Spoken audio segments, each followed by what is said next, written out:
All right, sorry for the late start. Hello and welcome to the Mendon Conservation Commission meeting of February 23rd, 2023. Someone pointed out that the agenda did not have a phone number on it, and I will have to investigate why Teams didn't automatically add one and make sure that it adds one for the next meeting.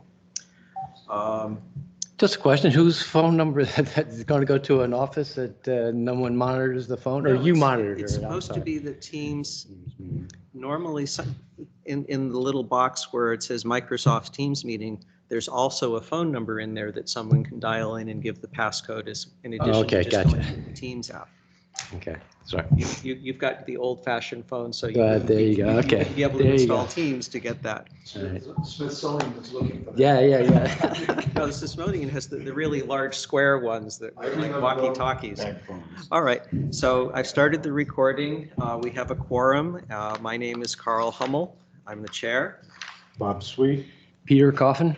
And Tim, can you introduce Tim yourself? Icardi. Yep, great. All right.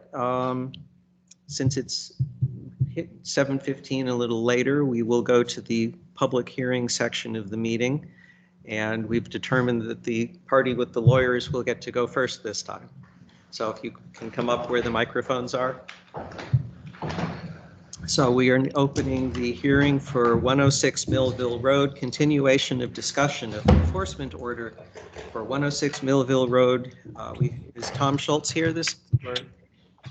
Yeah, I'm here on Zoom actually tonight. Well, I would have been doing Zoom too if I didn't have to play with all the hardware because of the weather. And their counsel. Yep. On. Yep.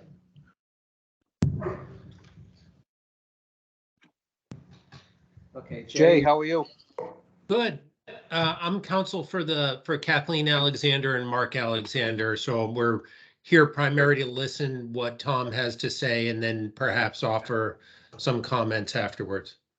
Okay, so Tom, if you want to start your presentation, do you have anything you want to share? Or Yeah, can I actually share my screen? you can try yanking it, yeah. I'll stop sharing and you can see if you can try sharing. All right, can everybody see this window? Yeah, Yes. it's not that large, but So last hearing we presented, and so I'll introduce myself. My name is Tom Schutz from Goddard Consulting, here on behalf of the applicant. I'm the wetland scientist for the project. And the last hearing, there wasn't a formal actual hearing for this project because we weren't on the agenda. So I just gave a brief description of what we were thinking and some kind of basic things that had to do with stockpiles, which we'll go over again tonight.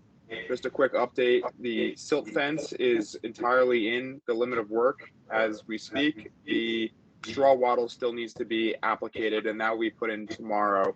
So if the commission wants to take a look at that on Monday, we'd be more than happy to walk the site. Other than that, we will think about proceeding with the dirt removal. And I think we should try and finalize everything tonight with that so we can start to proceed with that. So 2 hearings ago, we were asked to put together 2 stockpile locations and see where we'd be putting them. So the Conservation Commission and the town would be aware of where we'd be putting the dirt from the full process of removing everything.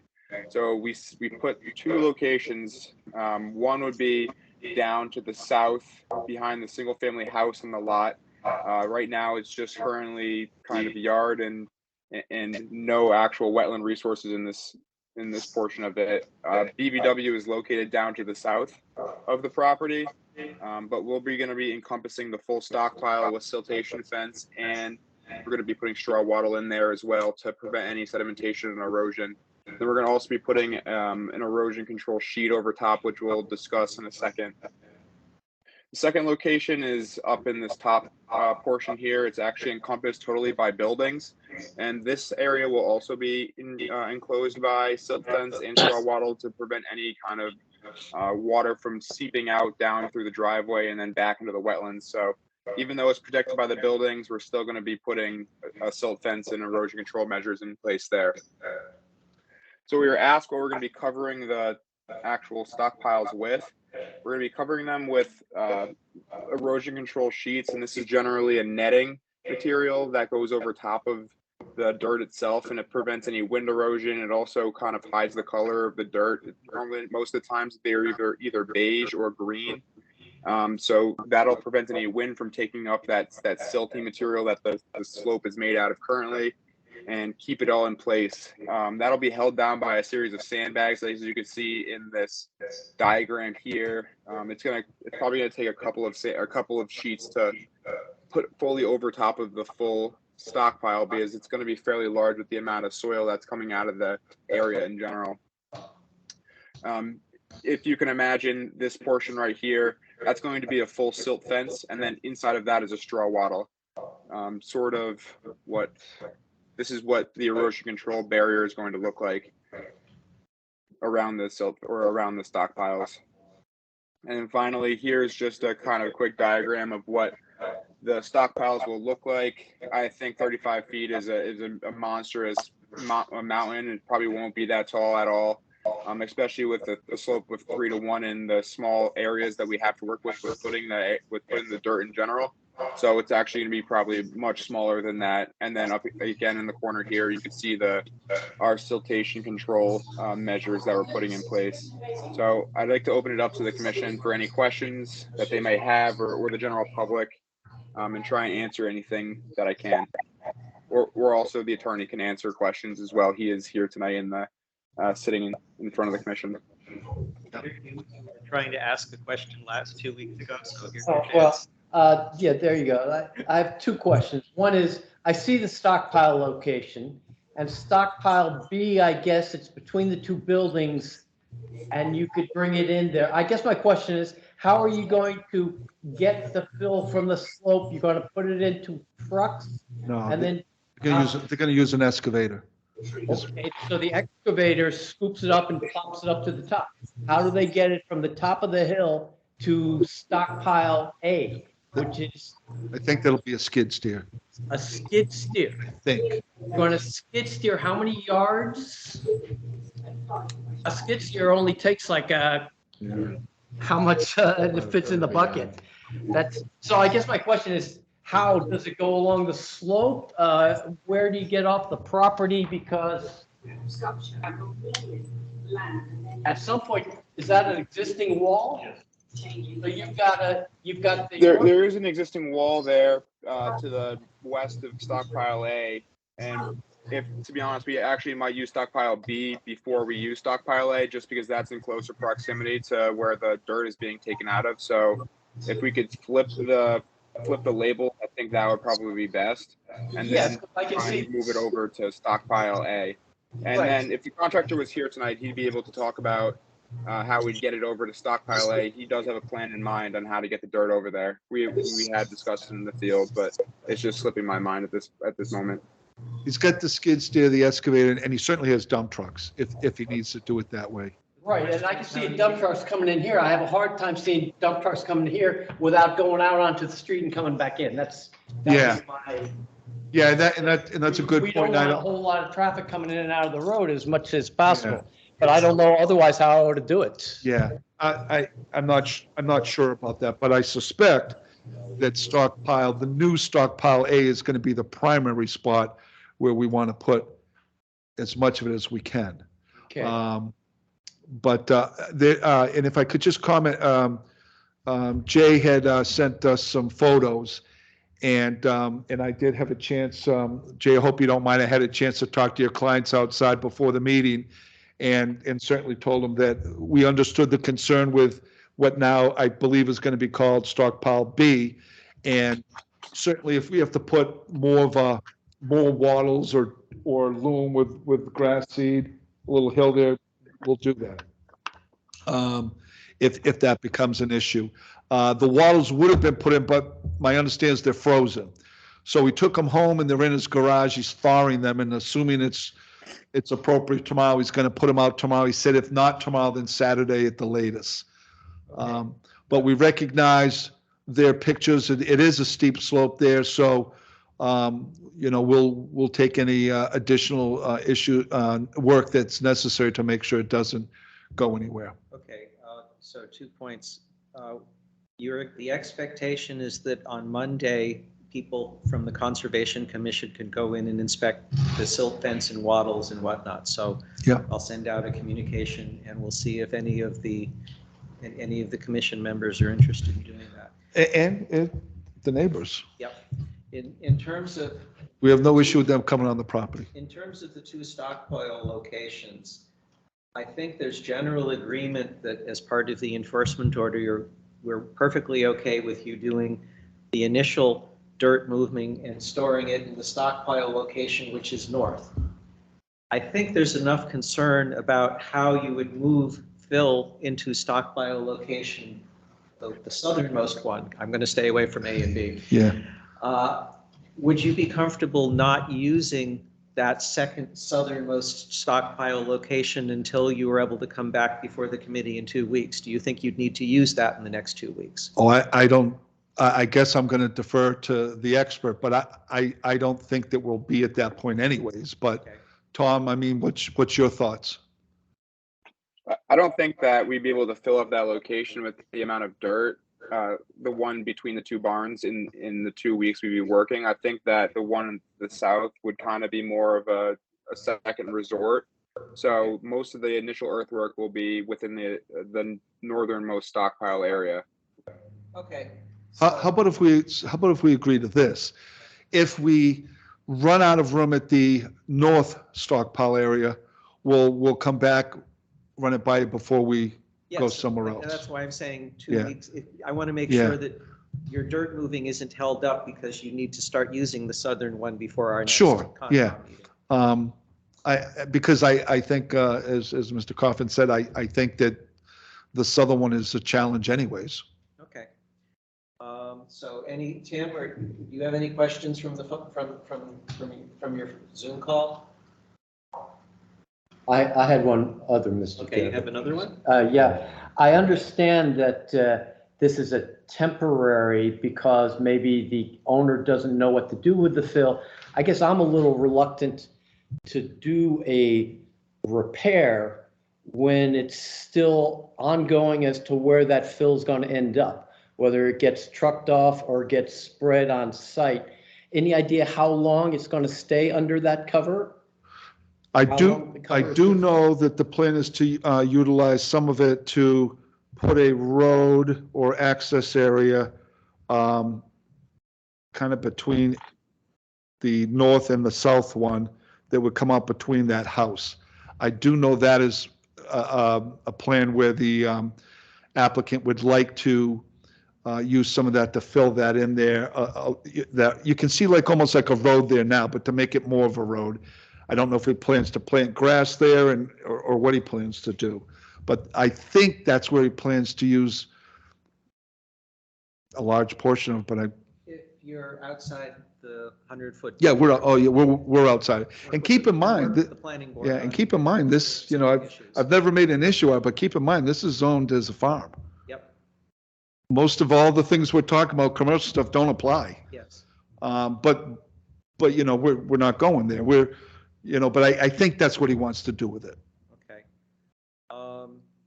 Pete, do you Well, I have- guess I'd just want some sort of, within 2 years, you Oh, can have a plan. Oh, I'm or, sorry. I it's not gonna- misunderstood you. Yes, okay. it's not I gonna would be- like to think that once we pull that dirt out of there, I would like to think that we will be able to give you an idea of what the plan is within 60 days. You'll know how much you got, you'll Yeah, have a figure yeah. out. How what about you we wanna say, do with it, because I don't have my contractor or the applicant, how about we say 90 days?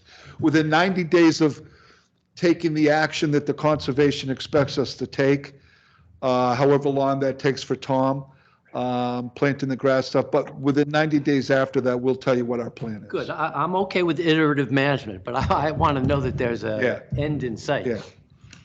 But with all due respect, just remember, if we're outside of that area, Well, I understand we're that. zoned as a farm. We can stockpile anything and all that we want. Right, but I want to get at, Yeah. how long that cover is good for. Yeah. Oh, That's- yeah. I'd say and 90 days. it'll be managed, I'd yeah. say we've got to give you, I would say we will give you an answer in 90 days.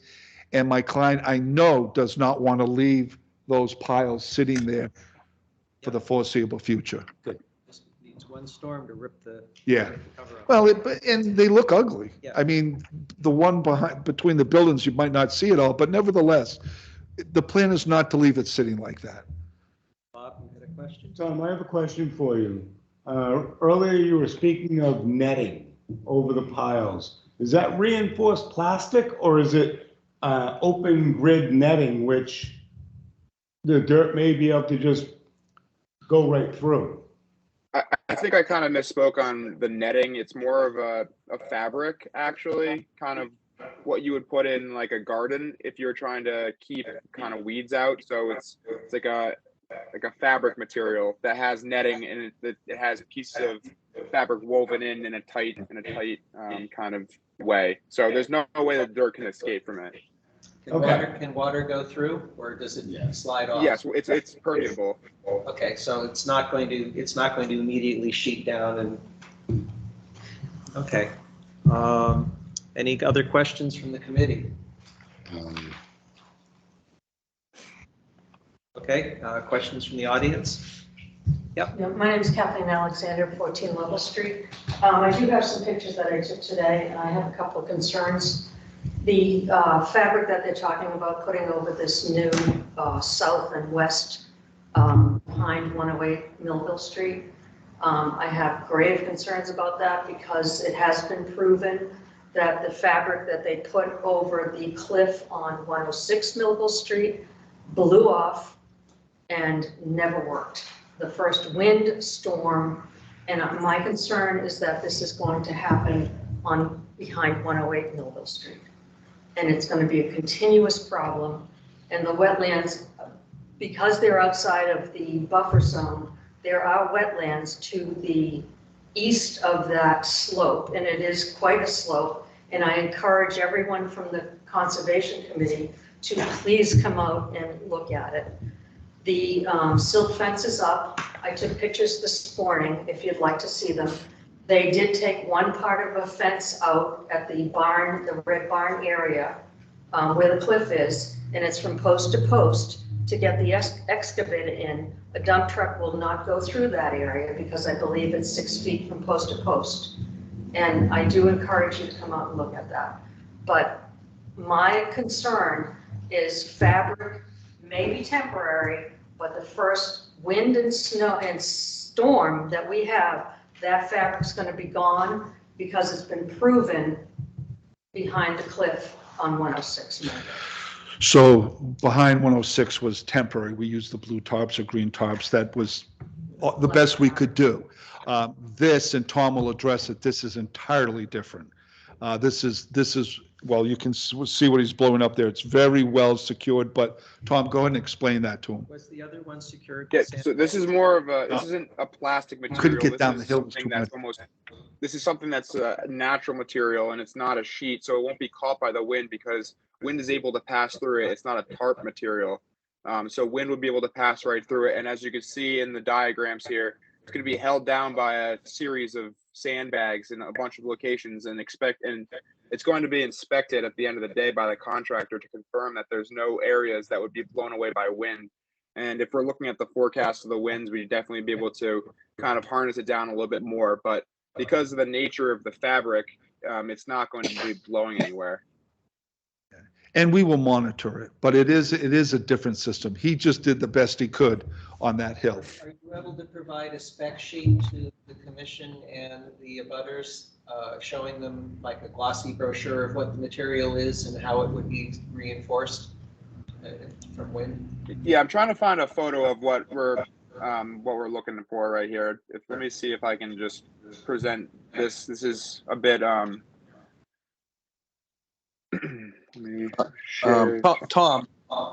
is this Curlex? Is this a Curlex product? It is a Curlex, yes. Okay, so Curlex is installed It rolls out, it comes in rolled. And This is it's what probably- we're proposing, this color right Yeah, here. and it staples. It comes with a long staple. So is it a, Tim, is that a good product? Do you recommend it? It is a good product for slope. So it comes with a long staple. It's like an 8-inch staple. And what it does is the product is rolled out and it's overlapped. Obviously, you start at the bottom and you overlap it and you staple it in as you go. And it's like an 8-inch staple and it holds it into the earth. It's poked all the way into the earth. And then the next row, you overlap it. And it's probably the best product for this use. So. So it will. If they're using that system, it's probably the best system they can use. Okay, so it will keep silt from getting through and the wind blowing it out, and the staples will, the stapling, the 8-inch staples will keep the wind from ripping it off. That's the idea. It keeps it in place. It keeps it in place. The silt, if you get heavy rain, the water does go through it, but the idea of the wattles and the silt fence will catch it at the bottom. That's the whole idea. It keeps it stable enough where worked in conjunction with everything. Yeah. Okay. And what I'm hearing is that the applicant is going to be monitoring very closely. Yeah. And my sense is we're going to be monitoring and we're going to depend on you. And my sense is it's going to be visible. So if you see a flapping in the wind, Call us. please. Call us. There's another question there, Mr. Chair. Tom, do you think for Monday that you might be able to get confirmation on how they're gonna remove that dirt, whether it's gonna be that skid steer or dump truck? I mean, skid steer seems labor intense, not our problem, but it seems like it's more labor intense than they would prefer. I'll have you an answer tomorrow. Okay. I'll email you. The guy, he was out sanding and salting. Yeah, it'd be worthwhile taking He's out trying to another sleep. post so you could get a I'll big send you dump an email. truck through The other there. question. It's gonna pay for Ernie, itself. since you're gonna ask them, Yeah. how big in diameter does he think? If it's 35 feet high, that seems like it's gonna be a fairly large pile. Yeah, well, I guess I 5 defer to max. Tom. I don't, it's outside of my, That's an absolute maximum, and we have a slope of a maximum of a 3-to-1 in this, so we probably won't even get to that tall, because that's quite a tall kind of thing of dirt there, so we won't even get to that, especially in the area we're proposing in the location B. It won't hold that much dirt with the slope of 3-to-1. 3-to-1, wouldn't that make it 180 feet wide? Yes. If it's 35 feet tall, it would be 30 180 feet. feet from Yeah, 30 edge to edge. Yep. Okay. Follow-up question? Kathleen Alexander, again, I have a question and a comment. How long does that, whatever you call it, that barrier last? And the other. This barrier you can leave on for quite a while, and some of them even come with seed, so these can stay on for. There's one that we just did in another project in Mendon, and you can go out there. And we did this project almost a year ago, and you can go out there and you can still see the erosion control mat on top of it. And it did grow seed because that one was a seeded blanket, but this one I don't believe will be. So it can hold dirt in there for a long time. My concern is that 108 Millville Street, as all of you know, is a historical site as far as the house is concerned, and it's in terrible condition, and I would assume that the property owner wants to rehab that in some way. So this is a temporary solution to the soil and will not be his priority when he is ready to go before all of the planning boards to rehab that house. So that is, the temporary is my concern. The temporary is going to be lasting for years if the landscaping is the last in a rehab project. That's our concern. yeah, that's incorrect. And as I stated earlier, he wants to use a large part of this material to go between those buildings. I anticipate that he will do most of that probably this summer, would be my guess. But that is the priority, dealing with that material all over the property. Here's my input. Is 106 in 108 owned by the same person? Okay. Is there a reason why we need to discuss 108 Millville in this meeting tonight? Because it's not No. on our agenda. Because the dirt is being placed behind 108 Millville. Okay, is Not anywhere near the buffer zone. It's, is the southern stockpile going on 108? Yes. I guess I don't know for sure. I'll ask Tom to say, I'm not sure where the plot lines are. Okay. So And this is the property line right here. It's actually all the same property. So all of the earthwork is going to take place in the same property. you're still seeing your Google. We don't see your map. All right, let me,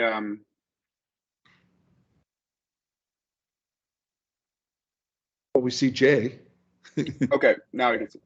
All right, so this is the surveyed plan with the existing conditions on it and proposed conditions. This is all one lot. This is the property boundary right here that runs all the way around. It may have a different number in the house, but this is all one property. So it's So all one all of the lot with earthwork is two gonna houses take on it. place. It's one lot with two houses or one house and a barn? It's a house over here and then two buildings. But is that house on its own lot? No, he's saying it's all No, one lot. this is all one big lot. Okay. Good question. Grandfathering. Wasn't there a residence put into the barn? There is. Different location. Different location, right? So my question is, where's the septic? Are there two septics? Is it one septic shared? Where's the septic for 108? Well, I don't know go? that there's a septic for 108. It's been abandoned for probably 50 years. Right. Show you a picture? Bring it on up. So I mean, that's just got to go into the planning as to where that dirt's going to go, as to whether you're Yeah. going to create two lots out, but I guess we're dealing with is just one lot. This is 108. Yeah. This is the silt fence behind 108. And then I'll go to the next picture, sorry. That's the red barn. The silt fence goes all the way over here. A space in the fence is behind that. So the silt fence goes from the fence all the way over to 108. Yeah. So it's going to come through the fence and go through here and then end up where that one was. Here, that's the 108. Okay. Well, we earlier established that the southern stockpile behind 108 is not going to get used in the next 2 weeks. So that gives everyone an opportunity to come back in another 2 weeks if we can continue this at that point. And then we can discuss further what's going on with that. Is there any concern from the people in the audience or legal counsel about any work that's proposed for the northern stockpile location? Is that between the two barns? Between the two barns, yes. Okay, so I believe that there's general agreement if everyone's that the commission will have an opportunity to do a site walk on Monday or Tuesday or Wednesday early next week. And we would authorize that as part of the enforcement order, you would be able to start any excavation work and do that in the next 2 weeks, filling up the northern stockpile and coming up with the protective sheeting. Would you be able to mail the commission and any interested abutters a spec sheet showing what the material is that is going to be used for covering? Yeah, absolutely. If you want to mail, I could send an email as well. Either way. Email, please. You can email to concom@mendonma.gov. And if you've been communicating with the abutters as well, if you could send it to them. Or their counsel. Yeah. Can I also make a brief suggestion of something that we could do in the next couple weeks? And that is that we talk about kind of operations and maintenance with respect to that stockpile A. and in terms of the fabric, what it is, perhaps, and I think there's a general agreement that there's going to be some monitoring and some kind of protocol in the event of storms. You know, this isn't an order of conditions, and we're thankful for the progress, of course. I'm wondering if maybe at that time it can be a short list, but just kind of the protocol as to how that's going to be monitored, and in the event of a storm or any rips or breakouts in terms of the fabric, how that'll be addressed, so that we can have that kind of baked into the protocol here. So that would be something that you and the contractor would prepare, describing what happens at the end of the day in terms of placing additional sandbags, or staples, what other monitoring, as well as a contingency for what happens if there is a wind event on the weekend or during a holiday when the contractor would not normally be on site. Is that what you're recommending? Yeah, just basic O&M type stuff, so that, you know, Ms. Alexander and Mark Alexander are obviously a little concerned that in the event of foul weather, that there could be some breakout and it could go towards the wetlands or their properties and the like. I think that there's a good faith effort here to make a pretty foolproof solution. I'm sure just a basic list of protocols, so we all have some rules of the road in the event of foul weather for the monitoring of that. We don't have any issue with that. Okay, Makes sense. okay. So, yes. Could they also send the diagram of A and B to us? Yeah, if you update the document you were showing earlier, also please mail that to Concom, and I'll put it in the folder for this particular project. All right. Are there any other questions or comments on 106 Millville? Mr. Sweet, I'm sorry, you said you had another question you want me to ask the contractor. Just the Mechanics of moving it. Yeah, no, I got that, but was there another one after that? the size of the pile, if you do the math at a 3-to-1, would be up to 180 feet in diameter. There's not that much space in between those two barns, is there? It's not going up 35 feet. Right. It's only going to go up 12 feet at a 3-to-1. Okay, So so it is that's going to have like 36 feet. 36 feet. How much room there between the buildings? That's Okay. I was going to be say, the I'm limiting turning this factor. right back over to Tom. But if you think you've got your answer. But so my marching orders are the method to remove the dirt. I'll send an email tomorrow. We are in agreement that once the project, the enforcement has been done with conservation, within 90 days after that, the completion of the plan, we will let you know what we're doing. But I honestly think that all of that material will be moved or utilized on the property before the end of the summer. That's my understanding. But I'll certainly make sure that you're aware of it. Okay.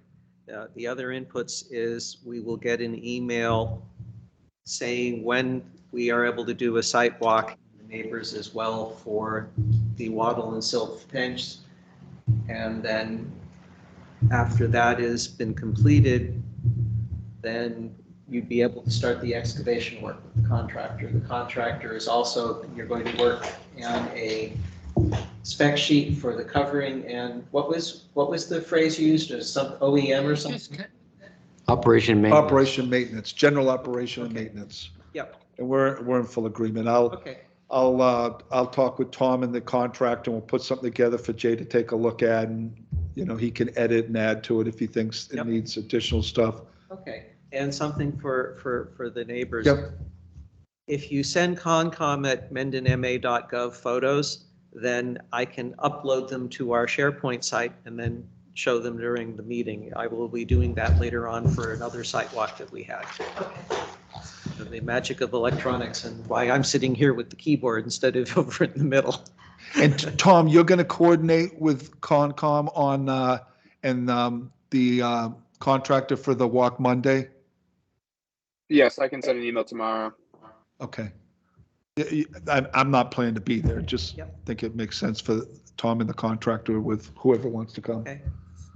So if there's no other action, I will entertain a motion to continue the discussion of the enforcement order until our next meeting on March 7th, 6th, 9th. When is it? I think it's March 9th, 7 a.m., 7 p.m. 7:15. I'll make the motion to continue this meeting till our next on the 9th.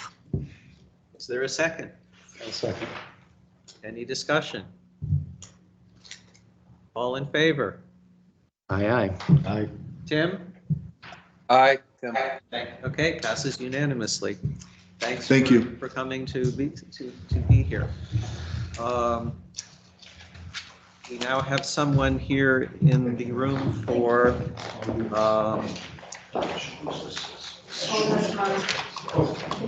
Thank you. 35 Taft Ave, right? Yes. Okay, come on up. We will now open the hearing for 35 Taft Ave, DEP number 218-0841.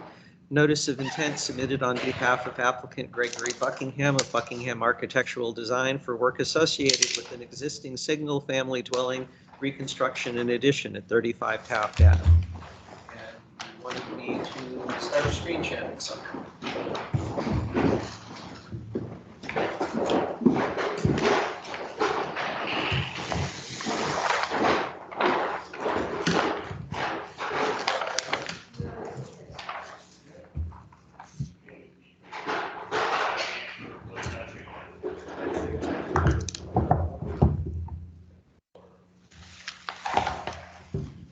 This is the right document? Yes. Is that the one that came in this afternoon? Yes. Sorry about that. Yes, thank you. So I'll just scroll through the pictures up top. Oh, we lost our audience except for people on the call. Okay, so what do you? Yep, I can get. Presentation? Sure, yep. So I have, my name is Gregory Buckingham. I'm a licensed general contractor here in Massachusetts. I'm also the owner of 35 Taft Avenue. I also am playing the role as the designer as well for the project. And I have with me on the line Bob Duff from Guerin and Hanlon Engineering. He is the professional engineer on the project that put together the proposed plan that we'll get to on the presentation. And I have also, I don't believe on the line, but was a part of the team was Goddard Consulting for the wetland consultant that did the wetland delineation on the property. As I mentioned, I'm the homeowner of the property. I plan to, this is my primary residence, so I plan to basically design, build, and fully execute this project myself, and with full intent of living in the house as my primary residence. So I'm also an active member of the Nipmunk Association. I have been for the last few years that I've owned the property, active in that as well. So it's, to me, this is a great project for the lake and the community, and I'm hoping you see that as well. What we have up on the screen, the first page before this was some existing photos of the property. I just wanted to familiarize everybody with the property if you're not familiar with 35 Taft Ave. So the top left photo is the existing conditions right now of the front of the house. The photo to the right is actually the left side of the house facing 37 Taft Avenue. It's a side elevation. The bottom left photo there is the rear of the house that faces Nipmunk Lake. And the last photo is the other side of the house that faces 33 Taft Avenue. The next page in the presentation, this is the existing as-built of the property currently right now. This is from 2013. This was done when the septic was put in 2013. And on the next page of the presentation, this is a proposed plan that was actually approved by the conservation. There was an order of conditions also approved and put in place for this project back in 2013. You will notice in this project, the first phase of this project was to put the septic tank and leaching field to the side of the property, which is kind of in the middle of the screen there. That has been completed, as you've noticed from the previous plan, the as-built. However, the second and third phase of this project was never completed. That's kind of why I'm here today, is to hopefully continue this project on. However, I'm requesting to make some changes to this project, which I'm hoping that you will find for the better and less of a disturbance to the existing property and as well to the lake and the waterfront. So in this plan that you're looking at right now from 2013 that was approved, you'll notice there is a swimming pool proposed in the backyard. There was also in that area that you're pointing to where the swimming pool was proposed, they were also going to raise up that whole back grade about 10 feet higher than where it exists right now and introduce retaining walls and staircases, planting beds down to the lakefront, which sits down at elevation 400. That pool was going to be up at 410, which is the same elevation where the septic basically is on the side yard. So that whole backyard was going to be raised up substantially. The other phase of this project was to propose an addition to the front of the house to increase the size and footprint of the house. I'm here today to basically, I am not proposing the swimming pool or readjusting the grade in the backyard. I'd love to preserve the backyard and the 25-foot buffer zone as it is today, an effort of, not messing with that or causing any impact to the waterfront or the lake. I am here today to ask to allow me to do what was the third phase of this previous project from 2013, and that is to expand the size of the house. So on the next, I have two questions Yep. on this one. It says here, retaining wall collapsed. Is that been fixed, or what's the state? That existing retaining wall that was collapsed, I believe at that time in 2013, that has been fixed. I believe it was actually completely removed because it is not there today. All right, so that's no longer. That's no longer present. The other thing, proposed well, I assume that, are you adding bedrooms that means a bigger septic permit kind of thing? Nope. So the proposed plan is to stick with the 3 bedrooms, which the current septic system is a 1,500-gallon tank, 3-bedroom design. I also have a copy of the Title V and for that as well that I can submit to the board. So you don't expect to need to do anything with the Board of Health because you're not changing that aspect? Not for the septic. That will remain existing to remain. Proposed well? The well also was put in 2013 at the same time as the septic. So that is a 2013 well. I believe it's a 200-foot deep well. That's also existing to remain. So on the proposed plan and project, which we'll see on the next engineering sheet that was done by Guerin and Hanlon, the existing well and the existing septic and the underground electric is all going to remain. So all of the utility infrastructure is remaining the same for this project. I will not be touching any of the existing utility infrastructure. Okay. And that's what I'm here today to present to you is the proposed plan.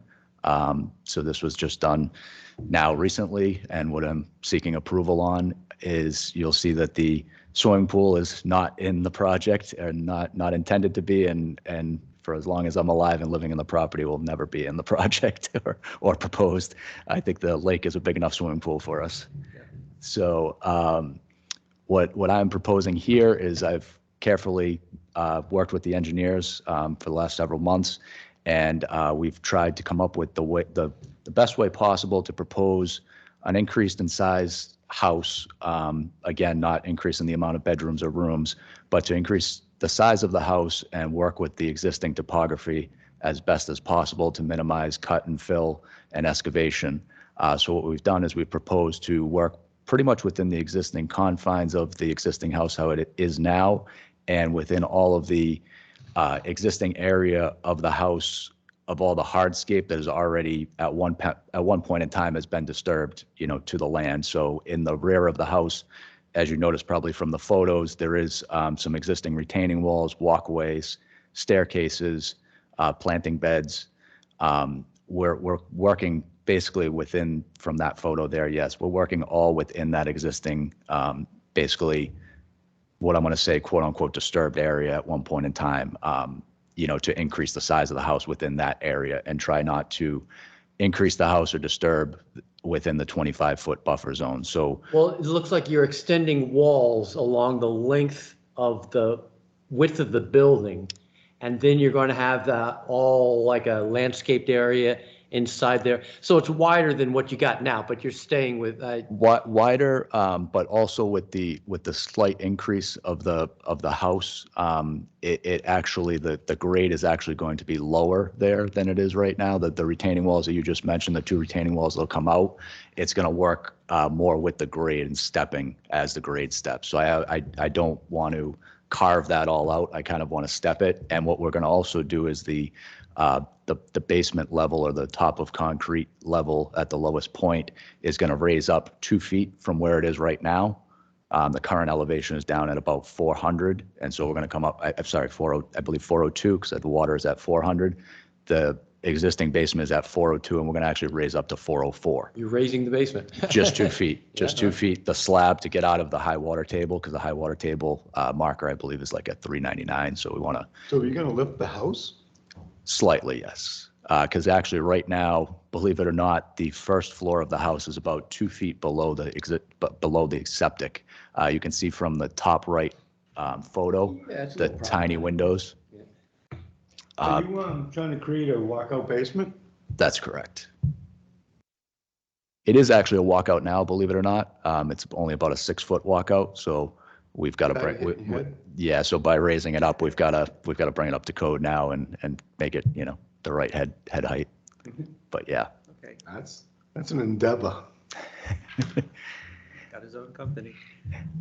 You mentioned that some of the work that was planned for in 2013 was completed. Do you know if there was a certificate of compliance signed off on that 2013 work?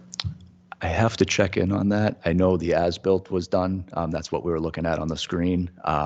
But I do have to look into a little bit of that. I'm currently working with the engineers just to make sure that that's been signed off on before we start It would anything. be a big help if you can find the DEP number from 2013, because then I can look in the various historical online folders and Yes. see whether that happened. That I could give you right now. I do have that in front of me. Okay. What are you gonna do with the dirt while you're doing those retention walls? So the plan is, as I mentioned, if the layout of the proposed house on that plan right now is acceptable, the proposed dirt, actually, there's not going to be any fill coming in. We're going to utilize all of the dirt that's there because it's not, I don't have it in the presentation, but the floor plans, just to give you a general idea of the reconstruction of the house and the addition, how the layout will be, is to the front of the house will be a garage. So that's going to just be slab on grade. So where the existing driveway is now, we're going to maintain that elevation. That driveway is going to go right into You still the. have to dig your foundation. Correct. So You still have to dig for the. footings. Yep. Footings for the retaining walls and everything. Correct. Wants to know where a stockpile Where are area you is. gonna Yes. put all that dirt? So digging out, the plan is to reuse the dirt if possible for the raising up of that 2 feet for the slab. But in the meantime, as you said, while the foundation is being poured, the stockpile will be to the front, kind of the front top right of the Yeah, property, stockpile area there. which will be out of the 100-foot, the other side. Because right there where you pointed is the septic, so it cannot go on the leaching field or the septic. Stockpile area there, so it's. Oh, I'm sorry. Yep. Got the You're, mulch stock with erosion control around it, yeah. yes, sorry, you're correct. Sorry, I can't see from here without glasses. I apologize. Also, where is the existing well? Is the existing well out here? That is further up. That's an existing telephone pole. It's right up about 20 feet off the top. Yep, there it is. So- That's, what's the distance between the well and your stockpile area? I know from the well to the proposed house is about 90 feet, so I'd say a little less than 90. This is where I wish that Damon or Bill were here. When people are doing work, we usually say surround the wellhead with siltation just to keep your well from getting, so that's Yeah. definitely something for you to think about in Well, your. that's for drilling a new well because it generates an existing well. No, Okay, so it's not an issue. that's not- There is an existing cover because that is a new well within the last 10 years, so it actually has one of those green plastic hard covers protecting it. So, but I probably would put siltation around it just as a backup for, that's the last thing I want to do is destroy something that's new. In terms of the historical work and whether there was a certificate of compliance issued in 2013, even if there weren't, if there was not, then at the conclusion of this project, we'd go and clear that one as well as the order of conditions that we'd be issuing as the next step. Correct, yes. So I see you're planning on the addition and then the garage. What's all that stipple? That's going to be paved area or it's? That is the slab on grade of the garage. They're just trying to indicate what's slab on grade and what's full basement. Right, but so is this going to be basement here or what's? Slab on grade there, so only, So the building goes all the way out to here correct, and there's a porch coming out here. the entry, yes. And then this area is going to be a paved apron. That's just going to be pavers to infill from the existing driveway to the house to get into the garage.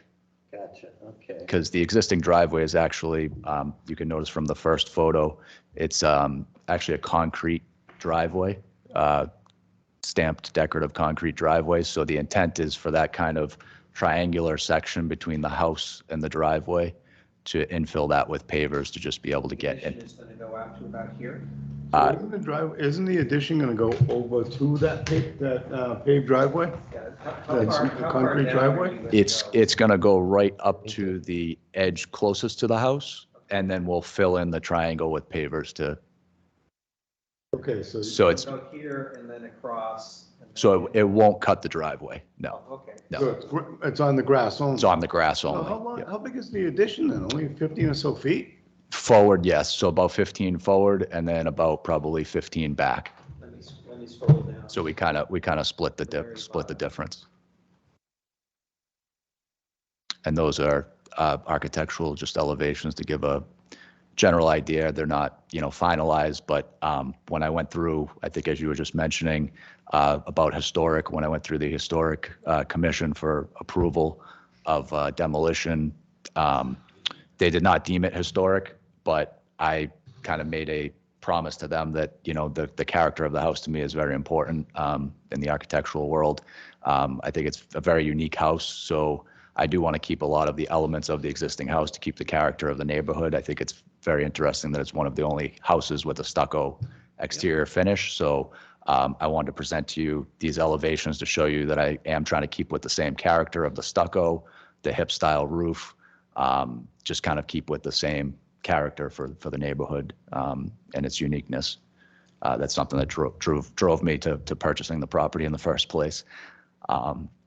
Well, I applaud you for your interest and welcome to Mendon and thanks for your interest in the lake. I guess my major concern though is I don't see any gutters and that's okay, right? Yes. But what happens with because it's a small lot and it's a fair amount of house for a small lot and you got a fair amount of impervious. So what happens with all the water right now and are you going to improve it at all? Definitely that's the plan. I'm still working that out with the engineers. I'm open to suggestions or I have. You can infiltrate Yeah, it? I was going to say that's. Rain gardens or swales or it's getting it. I don't know what the soils are like and you don't want water in your basement, but you don't Right. have much options. Right. So I thank you for not going ahead with the swimming pool. Yes. By rights, I mean, that's long gone, so there's Yes. no rights inherent in that. But, and I applaud you for wanting to make it look attractive. And I think this is a key area if you're a little progressive as to what a yard could look like. It doesn't have to be grass going all the way to the end, right? Yep. So if you can get a little funky with the pavers and get a little detention in there and maybe a little plantings, a little different. I don't know how the water works now. It looks like it comes right down the middle, right? But maybe it doesn't often Yeah. get enough water. I don't know. I mean, right now there is a substantial amount of grass, so I think it is just probably, infiltration to the grass. It looks like it's causing a problem. Yeah. Mr. Buckingham, didn't you say that you were part of the Lake Nipmuc Association now? That's correct, yes. When So- I joined just after the pandemic, even though I moved here in 2019, the 2020 was a task crazy force. year, so yeah. So you know that their concern is the phosphates and. Absolutely. And whatnot, and, they're trying to limit the fertilizers and make sure that septics aren't flowing in towards the lake and stuff like that. Yes, absolutely. Yep. Do you own that fence on the left? In that photo right there, the fence on the left is mine. There is another fence on the right side, which that's the 37 Taft Ave's fence. But that, Matching fences, huh? they're matching, yes, we did match. But that was something I was going to bring to your attention, and there's actually, it doesn't show up in any of the photos, but there is actually a fence on the front of the property with a driveway gate. So one thing, again, just for the general public and the neighbors, that, you know, I can assure you, also as the general contractor on the project, that there should be no worry about anything going on to any of the abutting properties or even across the street, because the fence, that the property is fenced in on all three sides, and then we'll have the erosion control all along going the down. stake front. Yeah, so yes, so it's, you know, that would be the only potential, but for the most part, the front yard is fairly flat. But like I said, it is completely fenced around, so no material or anything like that should make its way to any of the abutters. So this is the 35 right here? That's 33, and down is 35. Right So there. you're Yep. this one. Okay, so Yep. the numbering's wrong. Okay. Yeah, So here's where you're going to put the addition in. that's correct. And a little bit to the back, just where the hardscape is there. But the 25-foot buffer zone, you know, do not disturb will remain do not disturbed. That will remain the grass. There is a fence there. It's hard to see with the tree across the street that goes over, but there is a fence and a driveway gate along that, the frontage of the property. You're pretty much redoing that whole house by the looks of the renderings for the finished work. You're having a patio up on the roof and everything, aren't you? That's correct. That'll look nice when it's done. Yeah, that was something I noticed. I think it's 61 Taft has that roof. It's kind of very similar roof. Like a widow's walk. Yeah, Widow's Walk. That's what I was gonna say. Yeah. Is it right here? That's 37 Oh, Taft. that's in that- I'm to the he's right. green to the right, yeah. That photo from Google, if that's what you're on, is very outdated. That doesn't even show the fence on the right side of the property. What's your intention for keeping that stockpile from running down towards the lake? Silt fence and hay bales, silt fence and wattles, silt fence I think the alone? plan calls for, I believe he's got silt fence and, sorry, I don't have my glasses here. mulch Mulch stock on that, silt fence and mulch stock. erosion control barrier typical. Yep, I think it's in the top right corner of the plan they drew, the detail, the engineer.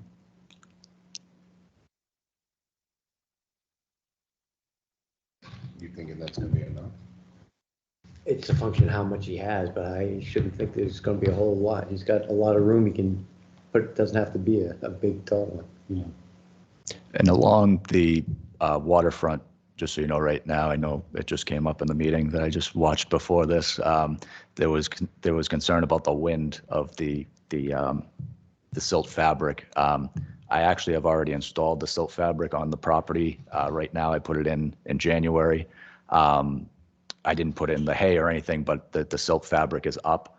And, you know, we've had some pretty crazy windstorms the last couple of weeks, and that fabric, I've been monitoring it. It has not moved. And I did that on purpose because I have lived in the property for the past 3 or 4 years, and we get, you know, very strong winds off the lake, especially on this side. So I did want to kind of make sure that I was putting that fabric up and, you know, monitoring it, that it was going to stay up, because again, being a member of the Lake Association, the last thing I want to do is have that fail on me. So exactly, I don't want to be pulling the fabric out of the water. So I can tell you, in the last windstorm we had, there was branches in the yard, but that fabric remained and stayed up strong.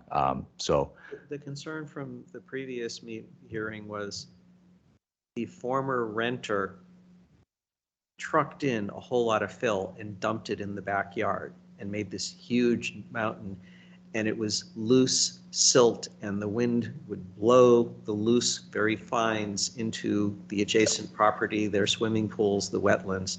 So that's why it's because we know that soil's already been disturbed, they're going to scrape it right back up, stick it in the area, and we don't want it blowing around anymore. So that's why they're going to cover it up again.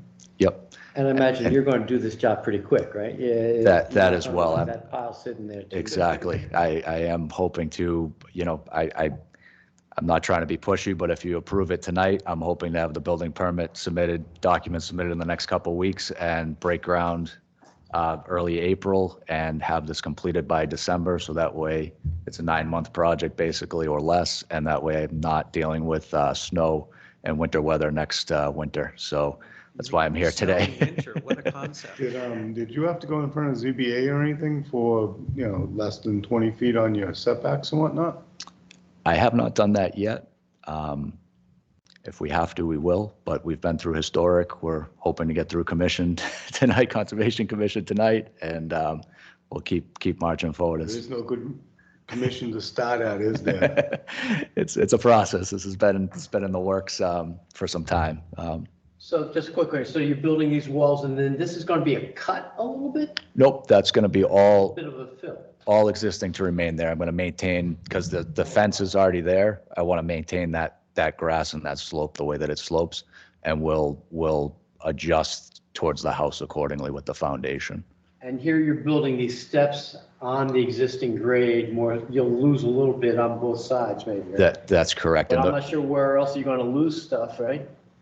Or where you can use items. that's correct. And also just to note on those steps, those will be built into the landscape. So, I'm trying to, again, work with, there's a natural slope that happens there that you can notice from those photos. So And then what happens to this existing concrete apron? Does that get biffed or you're building on it or? that will be removed just because for excavation purposes, to be able to get the new foundation in. It Well, is will, this one? correct. That will, Everything's- yeah, that will have to be removed to get the new footings in at the right elevation. But that's the plan, is to, minimize the impact going left and right because of the existing septic and because of that fence on the other side. So really keep the excavating to a minimum on the actual, place where the house is located and the hardscape is located. For the basement, is there an existing sump drain going away from the house, or are you going to be building one when you make a new slab and raise the house up? Because, or that may tie in with your plan. If you're going to deal with runoff from the roof, you also want to make sure that Yeah. if you're having runoff from a sump drain, that goes someplace. Are you building a new basement? Yes. So what are you going to do? Crank up the house and then build the basement underneath it? The house is actually will be demolished. Demolished. Yes. Oh, okay. So it's, okay. So then you have some opportunities to put in some drainage around the house. So Correct. I guess what we would want to know is where is the outfall from that?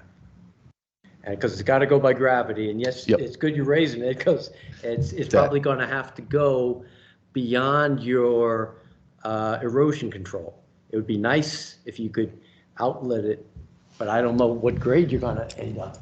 Okay? If you got a basement slab at 404, that means your outlet's going to be like 403, which has got to be down here somewhere.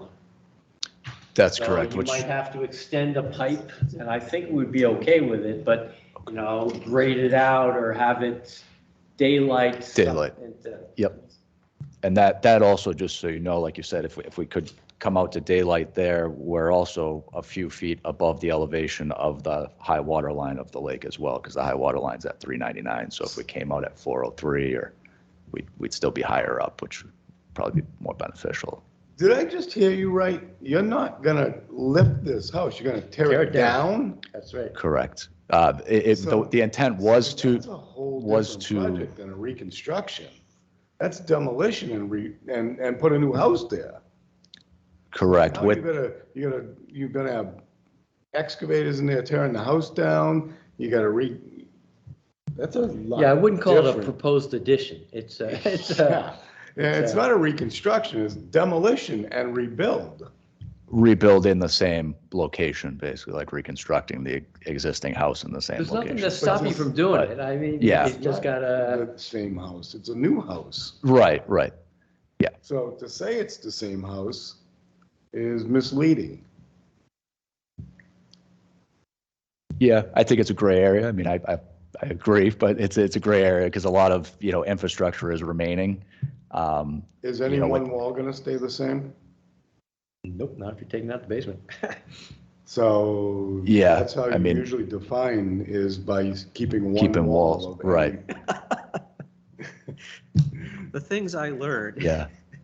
They'll be going back in the same location, but they will be, removed to be But reconstructed. There won't be Yeah. 100-year-old Right. studs in the wall. Right, right. Have interesting conversations when you start doing Did you building talk to permits. historical about that? If Yes. it's historic, So I've already got a demo delay permit open already, and a demo permit's open. It's already been approved and open, and I mean, I technically could take it down. I could have taken it down 3-4 months ago, but I need to obviously get yeah, you the, gotta get all your approvals. right, the approvals for the proposed. We don't want to take it down and then hit a roadblock. So, yeah, so there is a demo delay permit on file. Then you're gonna need stuff in the front of that house for all the demolition debris that's gonna come out of there too then. Couple dumpsters. that's Yeah, the all. dumpsters Yeah, plan It's to, gonna need yeah. siltation in the front of it, What occasion, did you say? siltation, something to stop. Well, he's and- got the whole perimeter, he's got this little bit for his pile, and he's Yeah. got here, But what and about the it's front going where the all the lake way is? around to Oh, there. okay. So that's- Yeah. Right? and the house is, I mean, the proposed house is 105 feet off of the front yard, so it's set back. So I do have, that's where all the material and everything like that would happen towards the front of the yard, which helps again from the lakeside. We're not going to be doing anything within the 25-foot zone. That will, all the excavating and the work will happen from the front of the house and work our way to the back. Yeah. Right. It's gonna be a lot easier doing that than it is to try Right. and rebuild that thing. That's what, That's when, right. when you first started You said this, saying lift it that you were gonna lift it up place. and this and that and the other, and I'm like, wow, that's a lot Yeah, of work. no, sorry, I meant lifting up the first floor elevation, so it's not down below the septic and leaching field. Right now, you look out those side windows, you're looking into the grass, basically. Mr. Chair, I have no problem with this, except I would want to see some details on the drainage for the outfall. Okay. So, like where it's going to be and what elevation and how you're going to grade around it. And so that would be not just a sump basement outfall, but if you can come back with a better idea of what the roof runoff. And the other thing we look at is when you do the driveway, are you going to bank the driveway and have swales to divert water from the impervious pavement of the driveway? Where is that going, and making sure it doesn't go into the neighbors' yards or very quickly into the lake?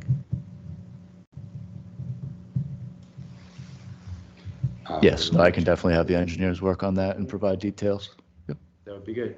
Say that out loud to ask. Would a recharge area be appropriate somewhere on there for the gutter drainage and any water runoff that comes down on the sides of the house? Check it out. If I your could- soils yeah, are I suitable, can- that would be I can even look- better. I can have the engineers, that's probably more their specialty and expertise, so I can have them look into it. If you've been around for the hearings we're having on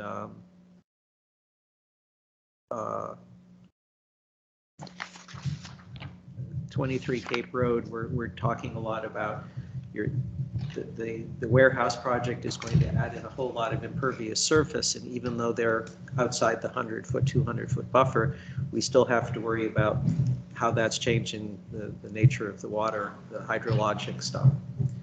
So if you're adding a larger amount of roof, even if you're outside the 100 feet, we're concerned about how that water's going to make sure it doesn't flow too quickly into the protected area. Right, yep. No, All that's, right, that's a so valid I'll point. make a motion to continue this hearing till our next meeting, and if you can give us details, we could so probably. are you okay with the 2 weeks? Yeah, As opposed to I waiting mean, till there's today? nothing sooner, unfortunately. It's There's nothing it's sooner, nothing formal sooner. meeting. It's 2 until weeks, I- okay. Okay. Yep. And so I will make sure it's on the agenda for that. The nice part is the house comes down quick. May not go up as quick, but it comes down quick. It comes down quick, yeah. No, it's just the lead times on some things right now that's tough. Get out of it.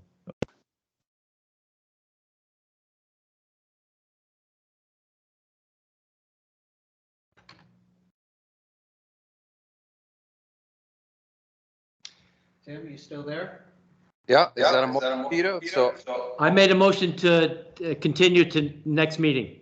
do we have a second? I'll All second. in favor, Tim, aye. Peter, I. Okay. Bye-bye. See you in 2 weeks with an updated plan. And again, if you mail it to me, I'll Mail. put it in the folder and make sure it's available to make a presentation. Perfect, thank you. Okay, looking at the people list. Do we have people? Okay, I can now do the other ones. Public hearing for 3537 Hastings, 1820 Washington Street. We got a request in writing from the applicant to continue indefinitely. They are redesigning the entire project, and they will send us a notification when they ask to have a public hearing scheduled again. I discussed re-notifying all of the abutters since there is a significant change to what they originally presented, and it's a significant number of months, and they said that that seemed reasonable. So can I have a motion to continue indefinitely? I'll make a motion to continue indefinitely. Is there a second? I probably need to stand down, but. Tim, can you second that, please? I'll second that. All right, any discussion? All in favor? Bye-bye. Tim, aye. And I'll vote aye as well, just to make sure that it passes unanimously. Peter abstains. Yes. And recused himself. Yep. All right, so that's taken care of. The next one, 23 Cape Road, continuation of discussion of notice of intent. Yeah, I know, I'm skipping that one because this is another continuation. Okay. Because Susan wasn't able to make it and hasn't been able to do as much research as she was hoping to, I discussed with the applicant that we are going to continue this until our March meeting as well. So I'll entertain a motion to continue 23 Cape Road until March 9th. I'll make a motion to continue 23 Cape Road. A new voice heard from. Is there a second? Peter seconds. Any discussion? It's been moved and seconded. All in favor? Peter, I. Bye-bye. Tim, aye. Great, passes unanimously. All right. Is there anyone here for 106 Uxbridge Road, George Turf and Surf? Yes, Mark Allen Engineering and Associates. Hello. Hello, good evening. I also have John Scanlon from our office here on the Zoom as well. Okay, do you have anything you want to present? I do. If there's a way to share my screen, I'd be more than happy to share the screen and show you the plan that we have. Yes, if you look up at the top of Teams, there should be up in the top menu bar, the word share and then a box with an arrow in it. If you click on that, then it will allow you to select the PDF file or some other thing that you want to share as onto the screen. Okay. I trust everything you just said was exactly correct. Although I am new to Microsoft Teams, I think we can kind of get through this without sharing the plan work. This is a project that I'm sure the community is familiar with. This is George's Surf and Turf right on Route 16. And what they are proposing to do is replace their leach field in the future. It's not an immediate need, but George LaFrancois, the owner of George's Surf and Turf, has asked that we file a notice of intent to do so. So before you tonight is a plan and an application that we just sent in last week. We do not have a DEP file number yet, so we do fully expect to continue this hearing.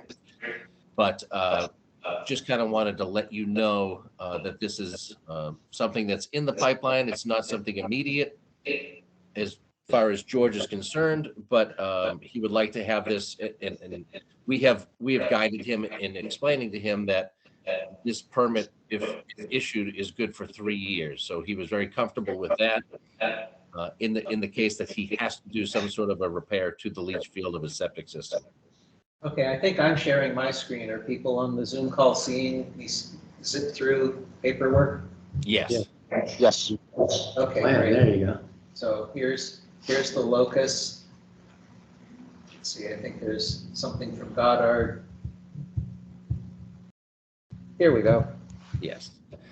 So that wetland area, sort of to the right of Georgia Surf and Turf, is why we are in the buffer zone to that wetland area. Yes, that large wetland area has been flagged by Goddard Consulting.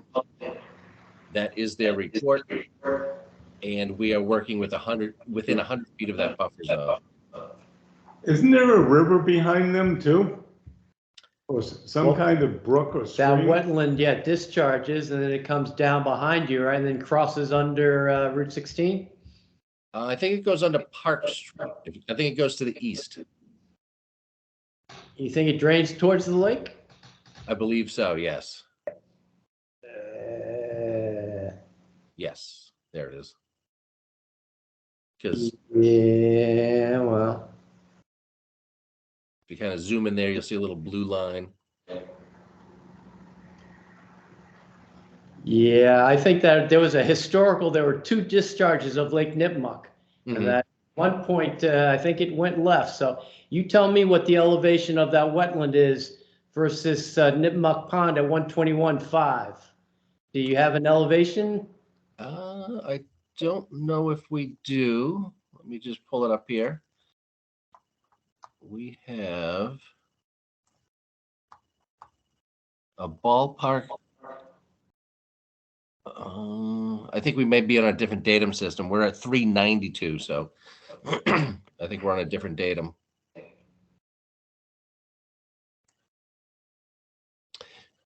In either case, we are greater than 50 feet from the new leach field. We're only taking down a handful of trees in order to replace the leach field if and when it needs to be replaced. I'm sorry, Carl, can you go to a plan that shows where the septic is, or I'm not seeing any design plan. Yeah, it should be in the file. Septic plan, there you go, okay. There it is.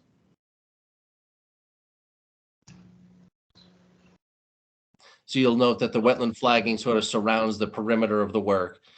And if you're familiar with Georgia Surf and Turf, there's a paved parking lot and there's a gravel parking lot of which the existing leach field is underneath. And right side of that is where they just filled in all of that area and flattened it out.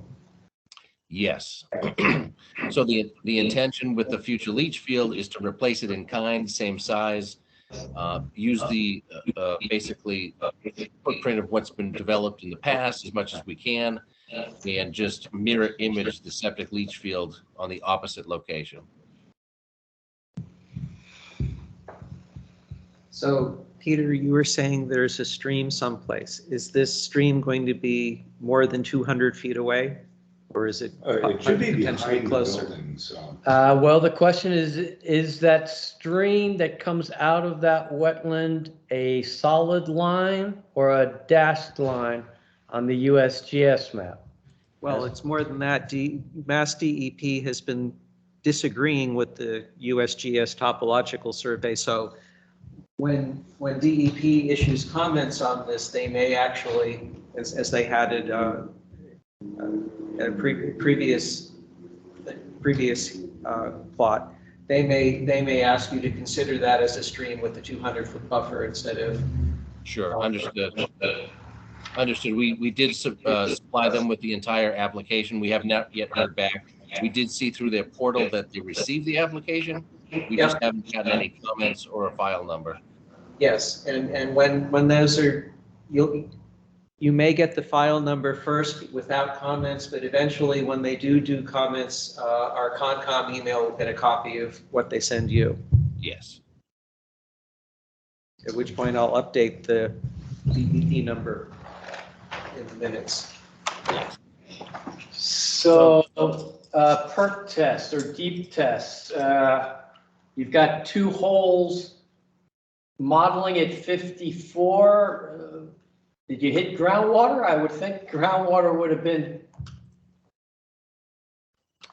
I'm zooming into my plan here. We had models at 54 inches and no standing water at the time, down to about 9 feet. Okay, so from these two tests, Mhm. I'm not sure what elevation they're at. Looks to me like, well, it's hard. Because you're not that far above the wetland, and usually the wetland is the elevation of the groundwater. So I'm surprised that you wouldn't have hit groundwater, but Yeah, so the elevation nearest the wetland flags is roughly 394 to 396 in that area. yeah, and wetland, what's the topo at wetland? Is that 94 or 84? I can't It's really. about 394. And the bottom of our leach field is 397. So what's the top of your leach field? Top of the leach field matches what the existing gravel parking lot is today. The finished grade is going to be about 401 over the leach field. 401, okay. You can kind of see, I don't know if you can see it on the plan that you have up in front of you, but there's an existing stone retaining wall that was built to build up that gravel parking lot area. So we're trying to use as much of that gravel parking lot area as we possibly can. So about a third of the leach field will be underneath that existing gravel parking lot. And then 2/3 of it will go into the lawn sort of recreational area.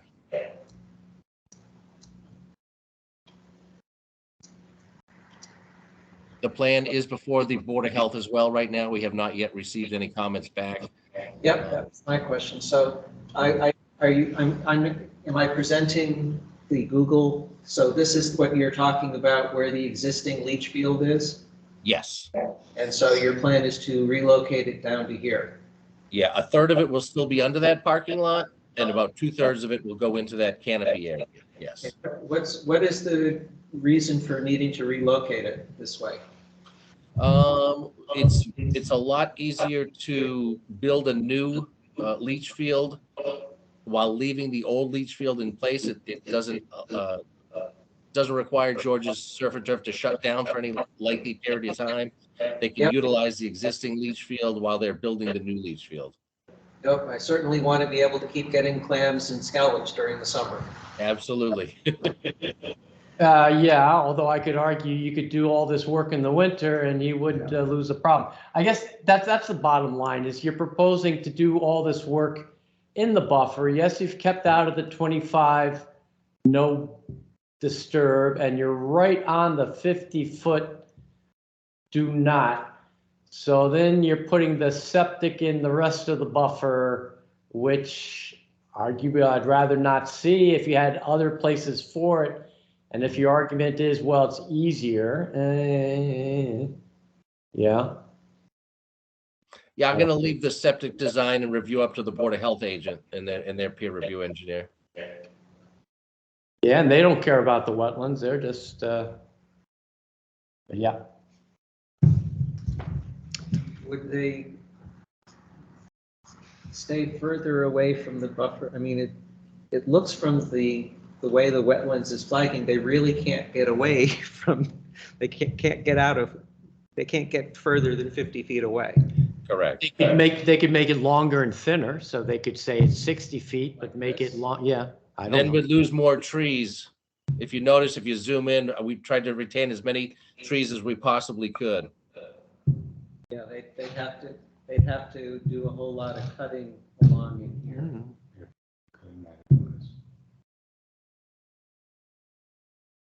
There was a fine balance during design to minimize the amount of trees that would need to be removed in the buffer zone. So if you kind of zoom into the leach field, you'll notice that we field located all the trees surrounding the leach field. Yeah, 30-foot maple, 18-inch maple, 30 and 24-inch. So if you make it longer and skinnier, as somebody suggested, you take down those trees. Yeah, these trees here would need to go. And there's an existing concrete block building that's Yeah, already there, that's yeah? It's Shed. It's That's where the- people, where they picnic eat. tables. Yeah. That's where they eat. Picnic tables and a cover on top. Yep.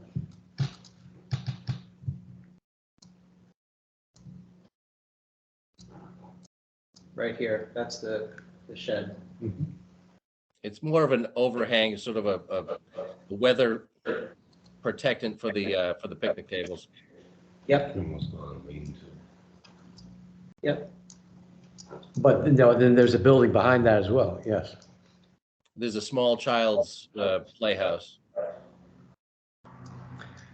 None of which come into play with this leach field replacement.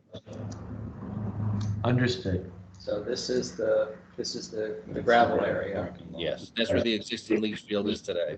That box is, and further back is where they plan on putting the new one. Yep. And so the goal is to not cut down a lot of trees back in there. Correct. That was the entire design intent.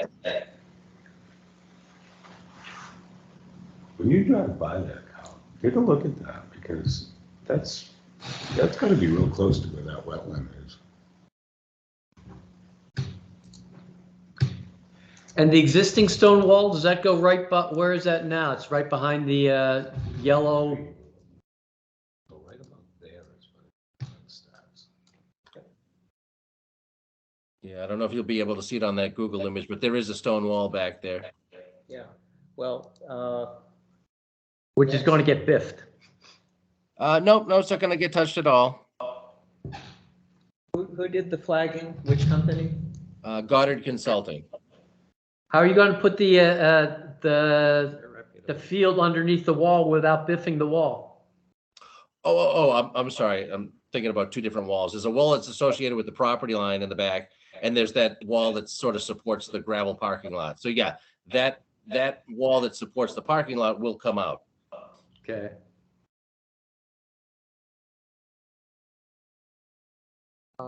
If you're concerned about the flagging, you can talk to the applicant about taking a site walk and then maybe meeting with someone from Goddard and have the conversation about whether you think the wetland flagging should get moved back or forth a bit. Is that something you're interested in? We can continue it and do a site walk, yes, and you can either be accompanied Would on. probably be a good idea. Okay. So would you be open to scheduling a site walk with Goddard to examine the flagging that they've done, especially in the part relevant towards the leach field area? Yeah, absolutely. Okay. I'll make a motion to continue this to our next hearing, and hopefully we can schedule a site walk in between and get the questions answered.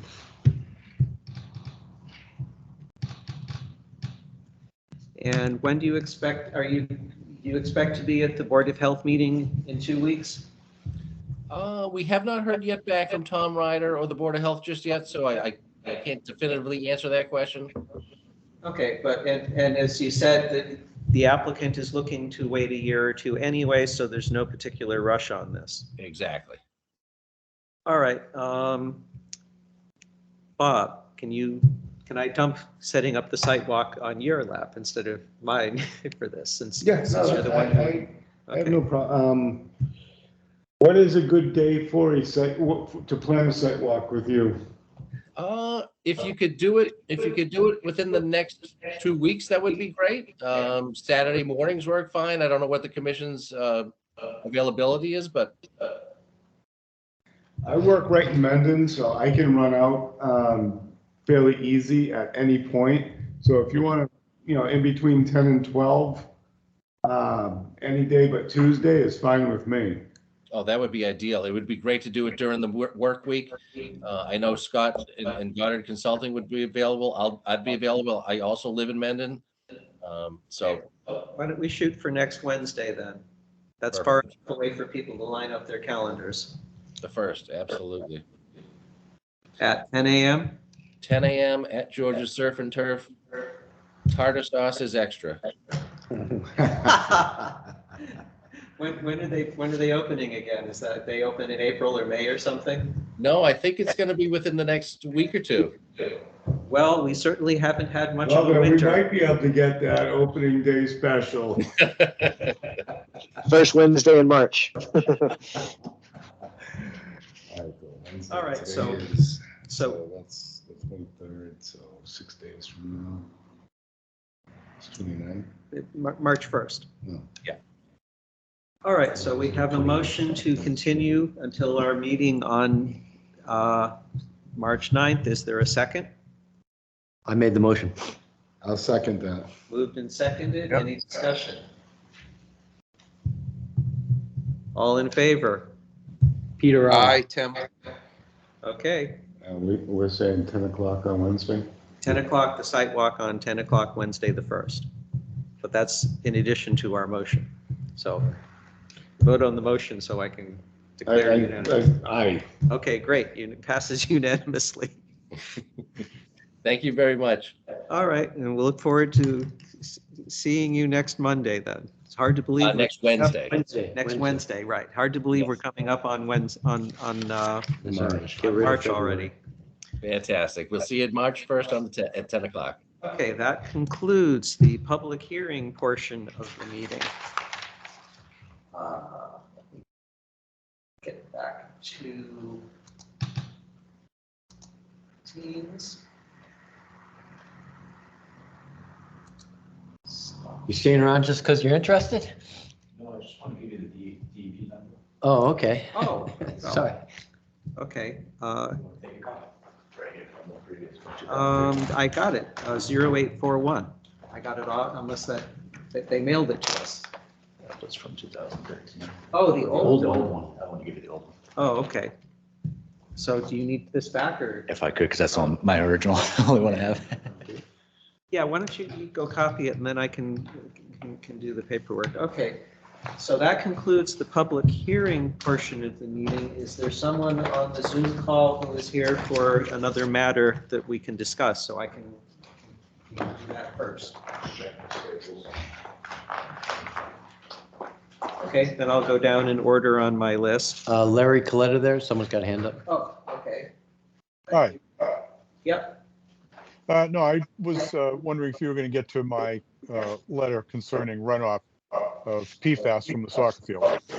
Yep, that's, okay, we'll cover that first. That falls under review correspondence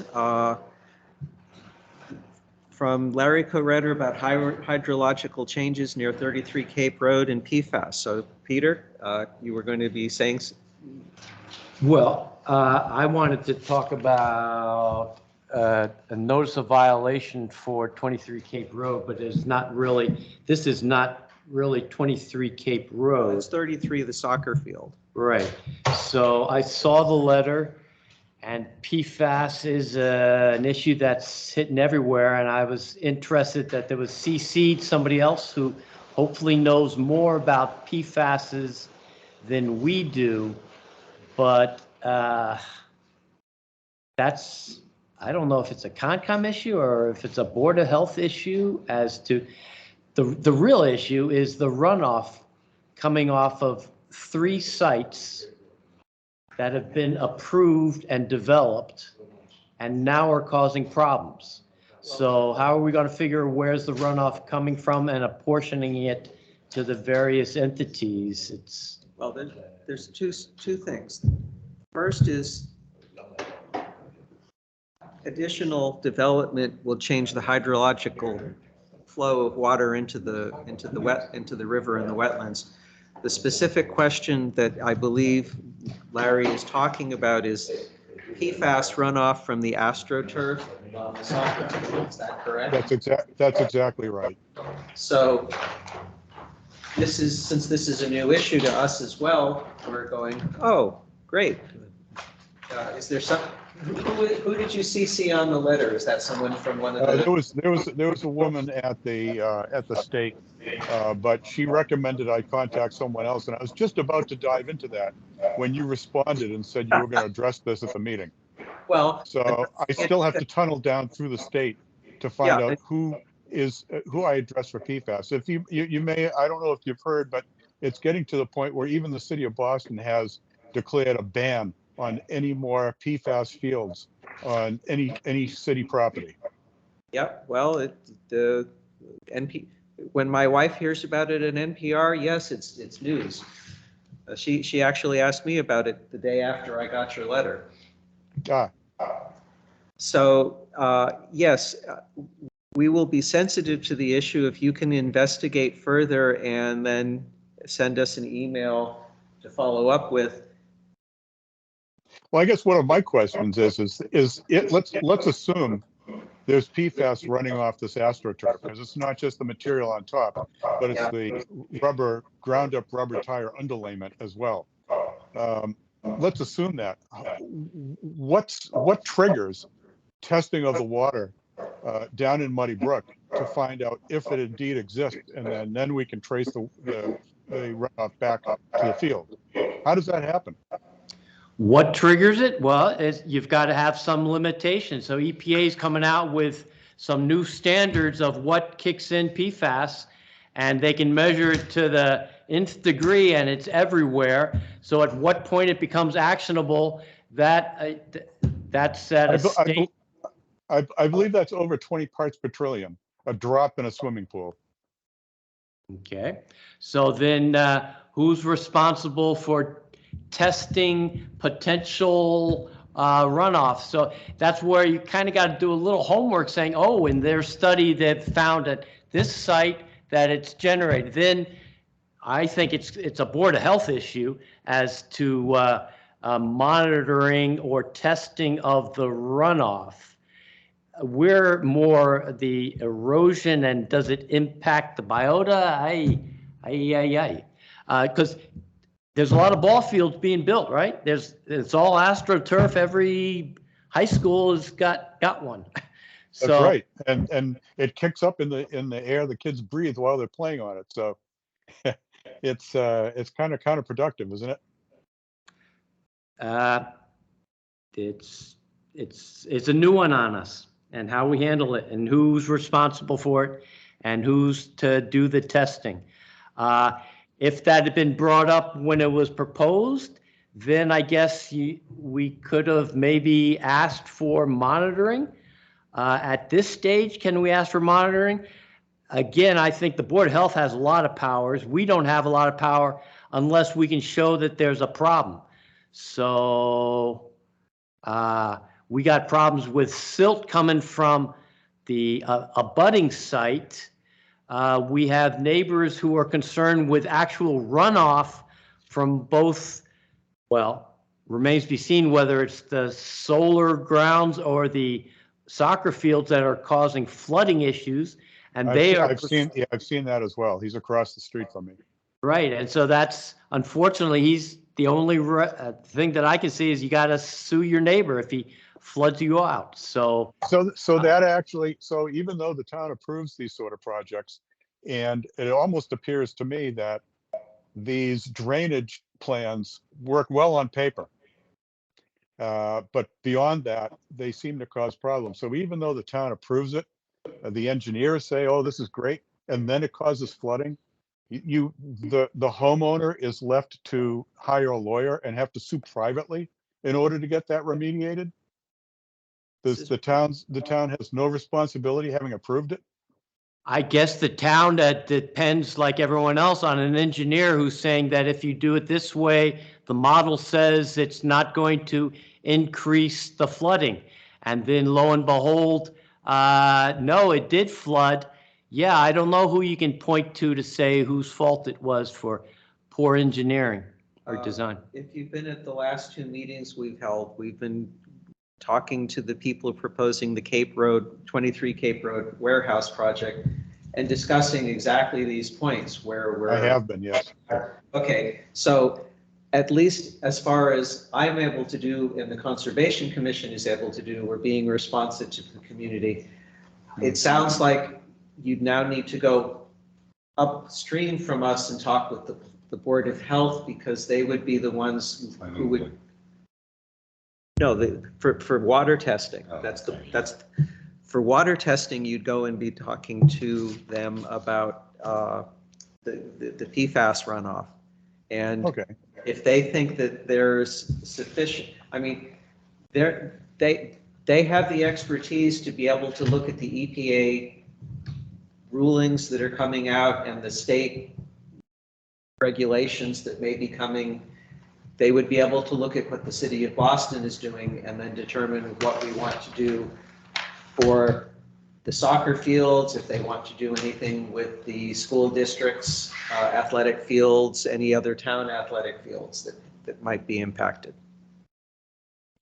Okay. One last question concerning 33 Cape Road.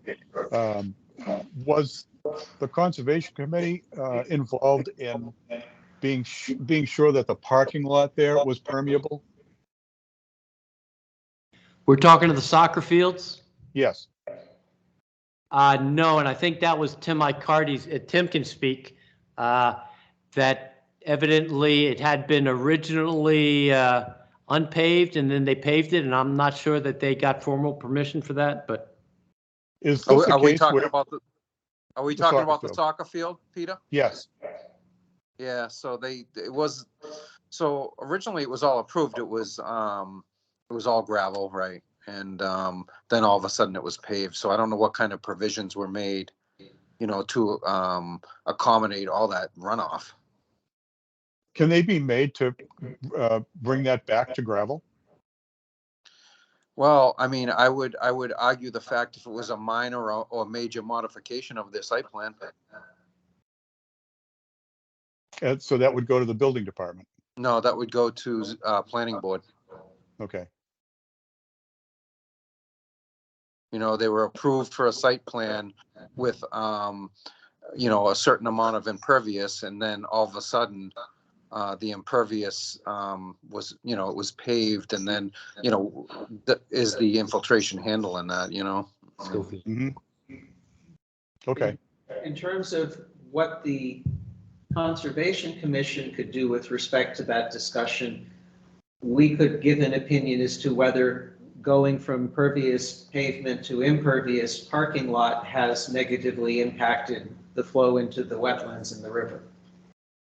Sure. I would say it certainly looks like it. It's the water runoff is coming in too fast now. It may even have impacted our neighbors' flooding.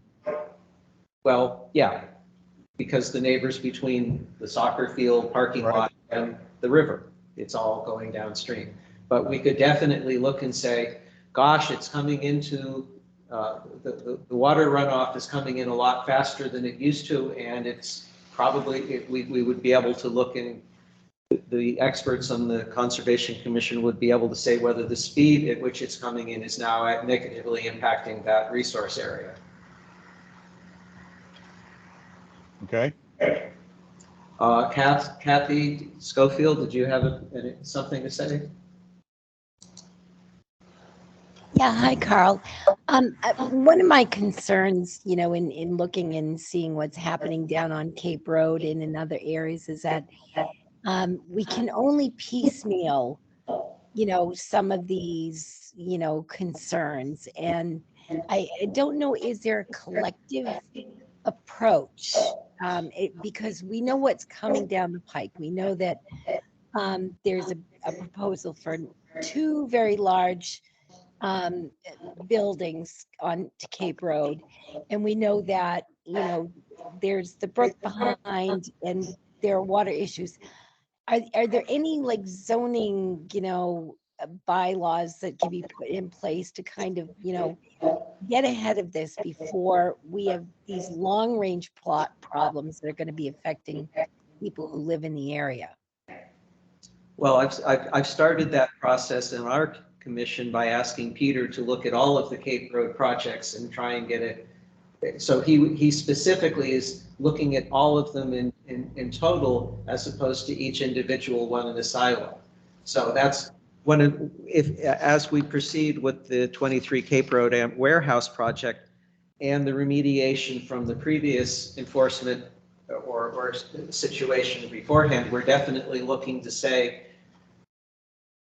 don't just plan, we're going to have to stop saying, is this particular site plan valid, but what is your site plan doing combined with all of the other site plans in the area? The problem is there's no way of doing that. There are 3 separate owners. There's 3 separate projects. We've got our handle. We have the authority to go after 23 Cape Road because it's evident the silt came from theirs. The problem with the extra runoff from both the solar and the soccer fields, that's more problematic to show where it's coming from. And it probably comes from both and together, and it's going to be hard to find one engineer to look at all three holistically, but that's kind of what's needed. So stay tuned. We'll see how this plays out in the next couple of weeks and the next months going on in the next couple of meetings. Well, we appreciate you keeping your eyes on this one because it's pretty overwhelming at times. Yep. Well, thank you. When I have 20 people showing up for a hearing, that gets my attention. Yeah, Well, yeah, it usually does. We're beginning to feel like this should now be called Mendon Sacrifice Zone. Okay. So any further discussion about Larry Coletta's letter? We're going to move on to the next piece of correspondence, which is going to be related, so stay on the line. We have a letter from Karen Friedman. Let me bring that up.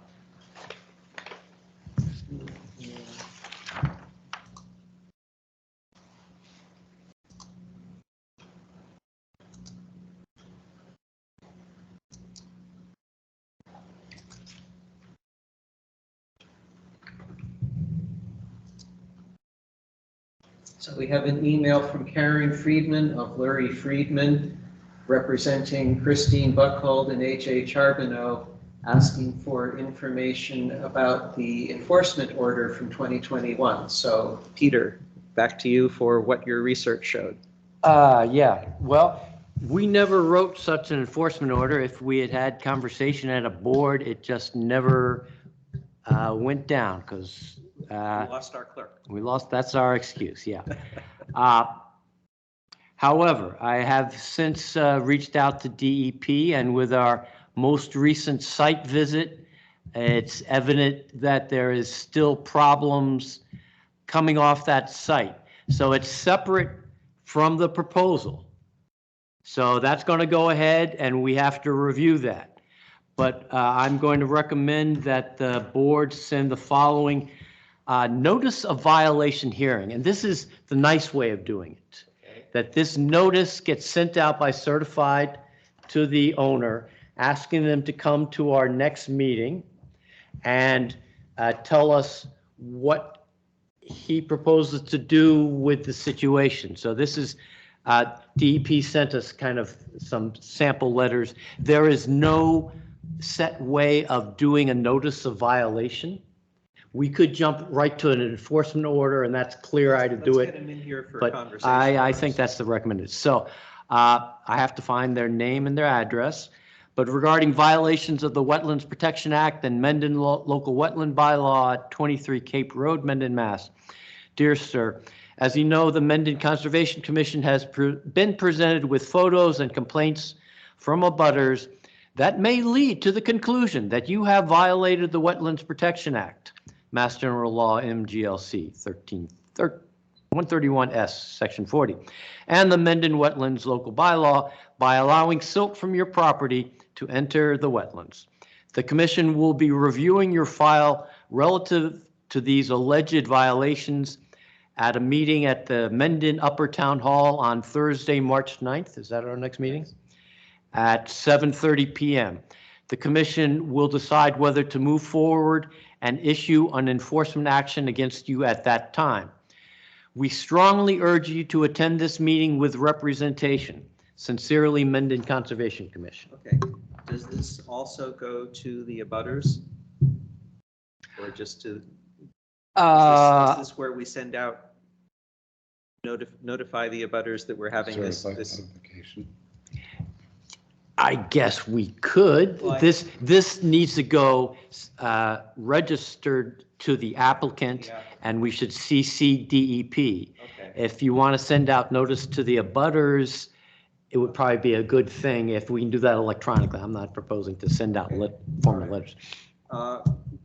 When you send that out, can you also reply to the email to Larry Friedman?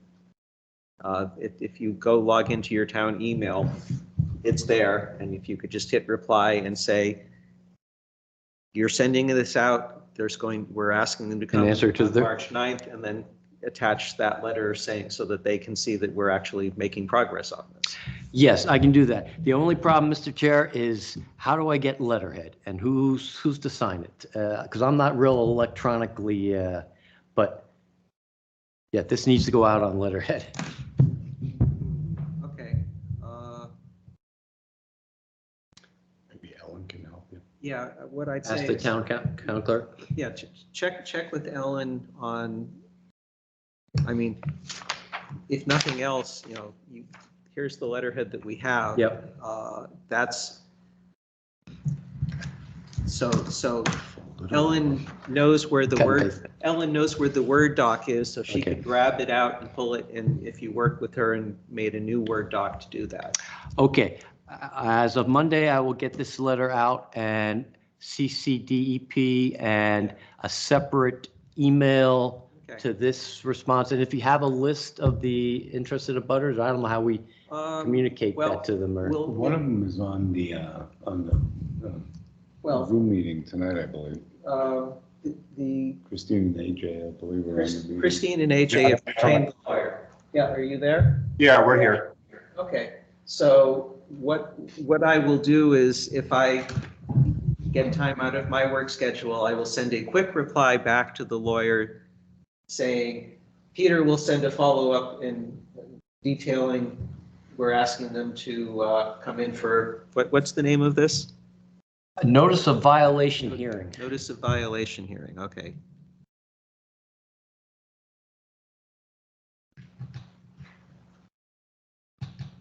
In which case that the lawyer from Laurie Friedman may wish to attend that March 9th meeting as well. Right. Yeah. Because I think the thinking is the next step would be saying, hey, a stop work order. And at that point, they are also subject to fines for each day that the silt sits in the wetland after we give them formal notification of that. So. And DEP also weighs in. DEP also weighs in. Well, they could. We're going to send a copy of the letter to Mass DEP, and depending on, they do an evaluation of the circumstances as well, and they may make recommendations or take other action in addition to what we are doing on the local town level. Okay. And your lawyer probably knows much more about that process than I do. Or us. Or us, for that matter, but yes. Yeah. Okay, so it's been a couple of weeks since the lawyer first approached us, but now we've done the investigation, discovered we didn't do what we should have done in 2021, but we're now have a plan to follow up and resolve the issue. And this is going to be separate from whatever Blue Water is doing with 23 Cape Road. Even though they're on the same physical location, they're separated in time. All right. Carl. I mean, the one question that always resonates in my mind is, the land was already disturbed. Why does the seller benefit from the disturbance so as to attract a prospective buyer? And then why should the purchaser benefit from the previous violations?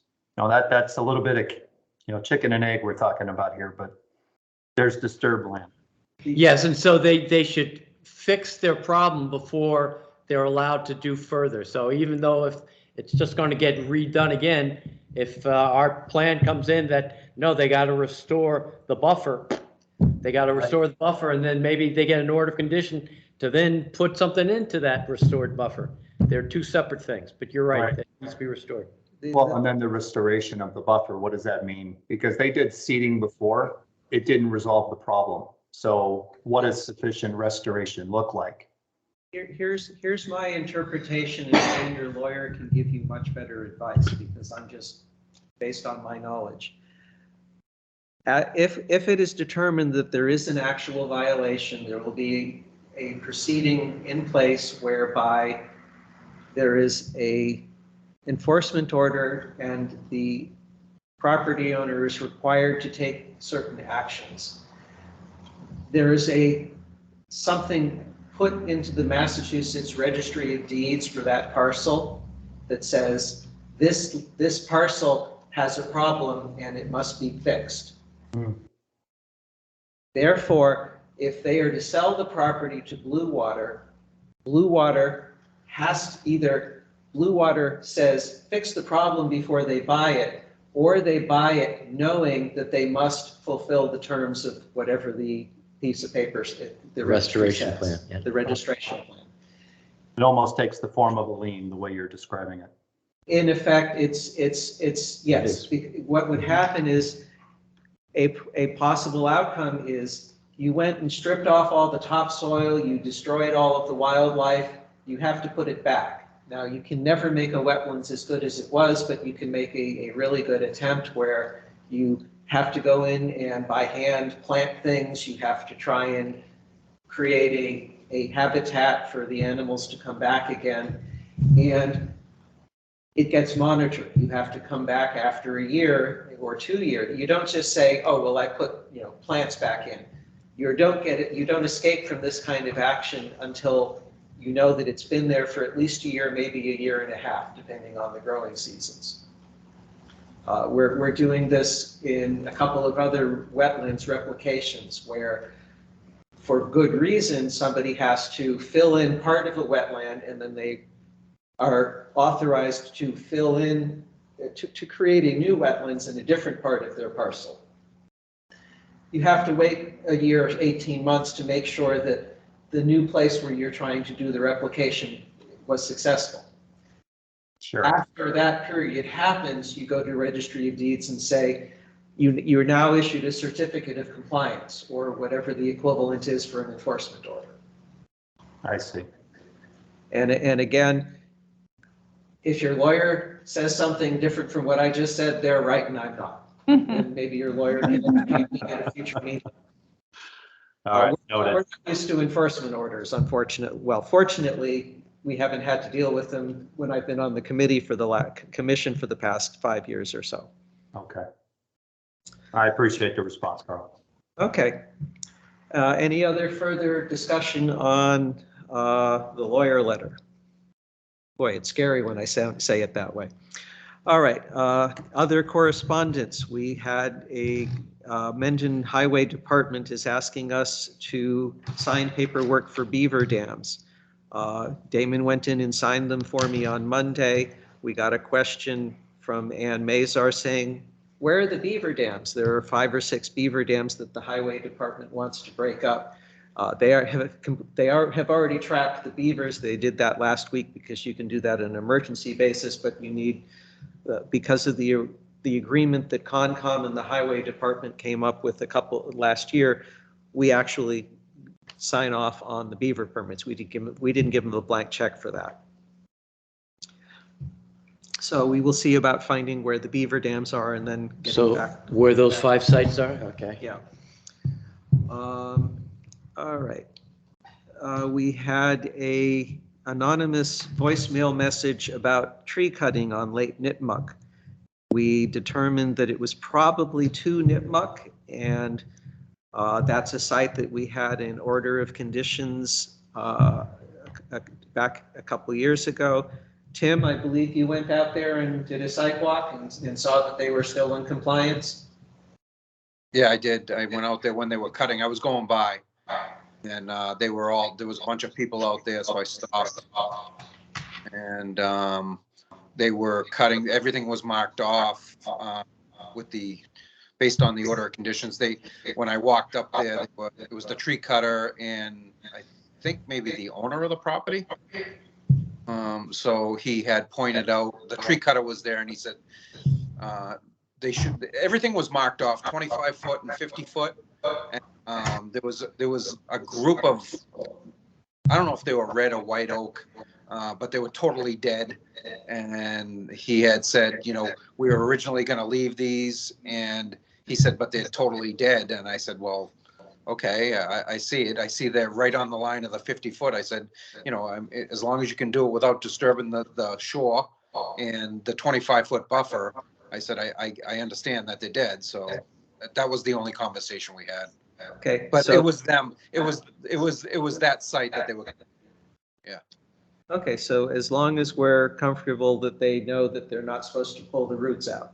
Well, Mr. Chair, I just got some problems with, because it wasn't that many years ago. It was on 12/22 of last year, 2 months ago, that we approved that order of conditions. The first meeting in December, they came in with a proposal. They were going to cut all the trees on the whole slope. And I said, no, why do you have to cut it all? And we got into this argument. Okay, they got to put the house in. Yes, that's got to go there. And they got to put in the drive, and that's going to be in the 50-foot, but minimize it. I could not. So they came back at the 12/22. I was on Zoom. I could not see the plan. They said they had moved it up, that they weren't going to do all the cutting. And that reassured me. But that whole slope has been clear cut. And it's not just the big trees. And I don't know if they were dead or not. I saw those. They looked a lot of good, healthy trees. They also cut every single vegetation on that whole slope. Now, I know they put up a very nice erosion control at about 30 feet from the lake. And then there's a flat area where they could come in. So 50 feet is into that toe of the slope, and 100 foot is definitely up there. And then they were going to be building a wall. And I would have thought that the limit of work would have been just downhill from the wall so they could build the wall. So I do not know what that final plan that we approved of 12/22. So I don't know if you remember it. But it was supposed to be like 60 feet back from the water. Of no, not disturb.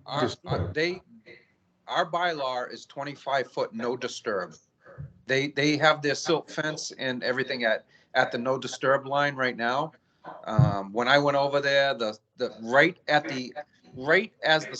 the slope started upgrading, there was a group of trees. He asked me, he said, these 3 trees right here are totally dead.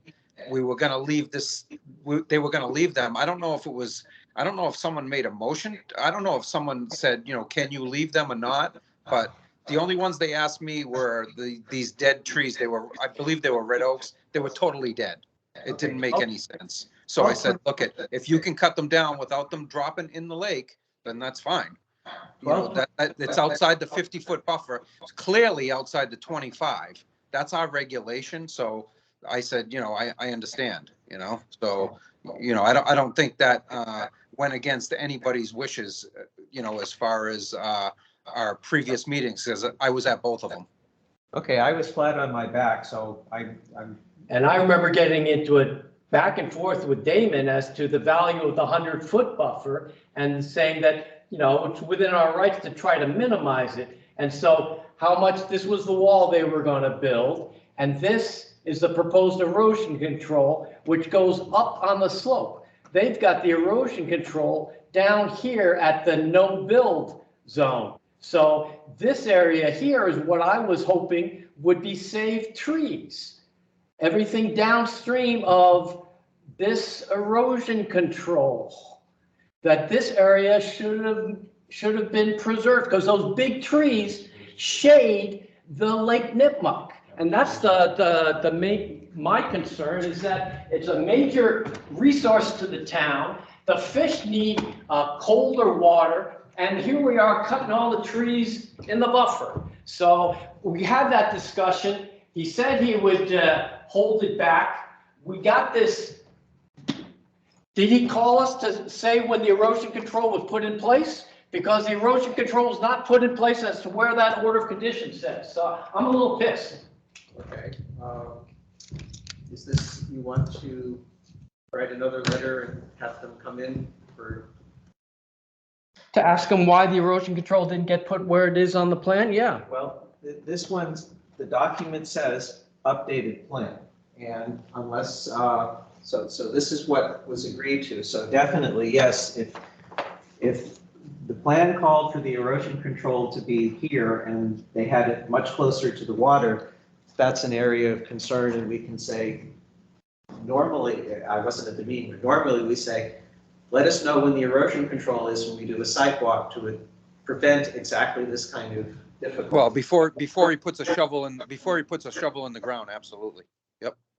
Well, and in this case, if you're going to cut down trees, that's going to disturb the water, and you want to have the erosion control in before you start doing tree cutting. And that's the message to the site guy, don't disturb beyond the area of work.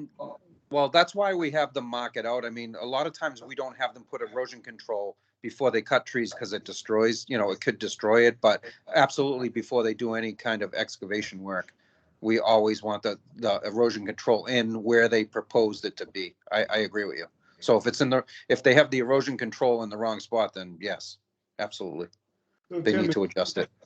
is it my understanding that the trees are already cut down and this is a conversation that can't be undone? Oh, you can undo it. You tell the property owner they have to plant trees again. Yeah, and wait 50 years until They need to move the erosion control where it was proposed. Absolutely. If it's not in the right spot, right? And then what are they going to do about the trees that they biffed in the buffer that we were trying to protect? Right. What's the mitigation process at that point for work being done in an area that's unproposed? Well, are you saying that they cut trees in an area where they weren't supposed to? Is that what you're saying? Yes. According to within the plan 100-foot that they buffer. submitted, yes. Well, no, hold on. They filed an order of conditions because they were within the 100-foot buffer zone. That's why they filed. It doesn't mean they can't cut trees in the 100-foot buffer zone, Peter. No, but it means they can't cut trees on the other side of the erosion control that's supposed to be kept natural, right? Well, so did they? I mean, that's the question. Yes, they cut all the trees on the whole slope, and the plan that we're looking at has it go halfway up the slope. The best thing to do is have them come in and explain where they achieved their line as opposed to what they submitted as an end work zone location. Yeah, that's fine. That's fine. So you want to write a second letter then? I can do that. Okay. I'm trying to do a division of labor here. Yeah, no, I appreciate that. Because I'm about to come up with another thing I'm looking for someone to volunteer for. All right, so any further discussion about the letter, the communication about tree cutting? All right, we'll now move on to the next item. I got a voicemail message and spoke with James O'Connell earlier today, 88 Providence Street. He is going to be doing some tree cutting within the buffer area. He's going to be working with American climbers, American Timber or something, who notified him, yeah, it's soggy here, get a permit. So he wasn't able to make it tonight. He will attempt to be here at our next meeting so we can talk to him about tree cutting within the resource area. Well, I appreciate Maya she was pushing us to do a little more control about cutting trees, and it is, so we want to work with any landowner. So thank him for that, yes. All right, moving on to other agenda items. Review joint meeting with Board of Health. It wasn't a joint meeting, it was a Board of Health meeting at which some of us attended because we didn't post it as a public meeting, about creating a Mendon Lake Task Force. One of the action items coming out of that is that Lonnie Tinio on the select board have asked us to name someone who would be our representative on that task force to combine, to make sure that all of the town departments dealing with the lake aren't siloed, that there's a lot more communication. They're initially looking at weekly meetings, and that would probably slow down to a bi-weekly or monthly cadence as things go on. So Lonnie said, who's going to be on it? And I said, we'll discuss it on Thursday. Any volunteers? I'll be on the meeting. Okay, so Bob has volunteered to be our representative on the Lake Task Force. Any discussion? Well, yeah, because I appreciate the Board of Health. they're really on it. They have so much more power, and my sense, it would be easier just to let them do the lead, but try to get everyone on board as it makes sense. To have a formal task force with formal representative, okay, as long as it doesn't slow up the process. But especially important is no, Lake Nipmuc shouldn't be limited to one representative. And I notice the Board of Health is not limiting themselves to one representative. And I don't think the Concom should be limited to participation of one. I can see, all right, if you come to a vote, okay. But I think we should be trying to be as inclusive as possible, and that if. But that's what Lonnie said too, though. Lonnie said that you can't have it where everybody votes, because then it's tough to get a quorum. We did that with master plan, yeah, and it didn't work. Everybody's welcome to go and speak their mind, but there should only be a limited amount of people that have voting Formal vote, rights. that's it. I'm okay I with that. have been having a correspondence with Lonnie about exactly what is this task force going to do, and is it going to be a formal ad hoc committee? Is it going to be a special committee? If it's a special committee, do you have to advertise? Can you just arbitrarily pick a private organization and say that private organization is represented on it? So there are a number of questions that I will be raising when this comes up before the Board of Selectmen about, are they going to have budgetary authority to spend money? Probably not. Are they ever going to have a vote on things? Or is this just going to be a clearinghouse meeting where everybody shows up and the different committee members talk to each other, and the planning board says, here's what we're doing about E. coli, and the Conservation Commission says, here's what we're doing about the lake treatment, and Dan Byer says, here's what I'm doing about the beach. If it's the latter, then yes, it's good that we have only one person who is going to those weekly meetings, because then they would not be taking any votes. It would be go to a meeting, hear what other people are doing, say what we're doing, and then come back. And that's what I will be bringing up with the Board of Selectmen.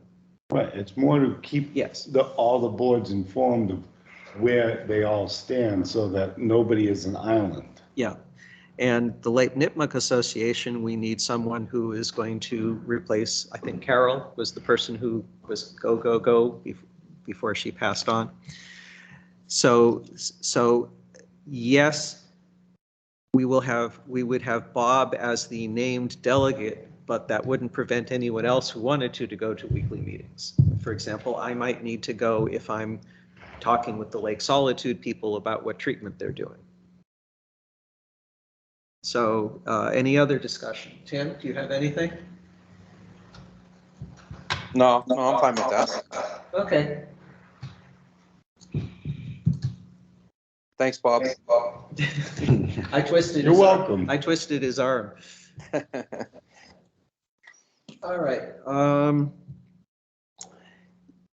Next action. 2 Thayer Road, DEP 218-0813. Review certificate of compliance submitted on behalf of the applicant by Sam Hayden from SWCA Environmental Concerns.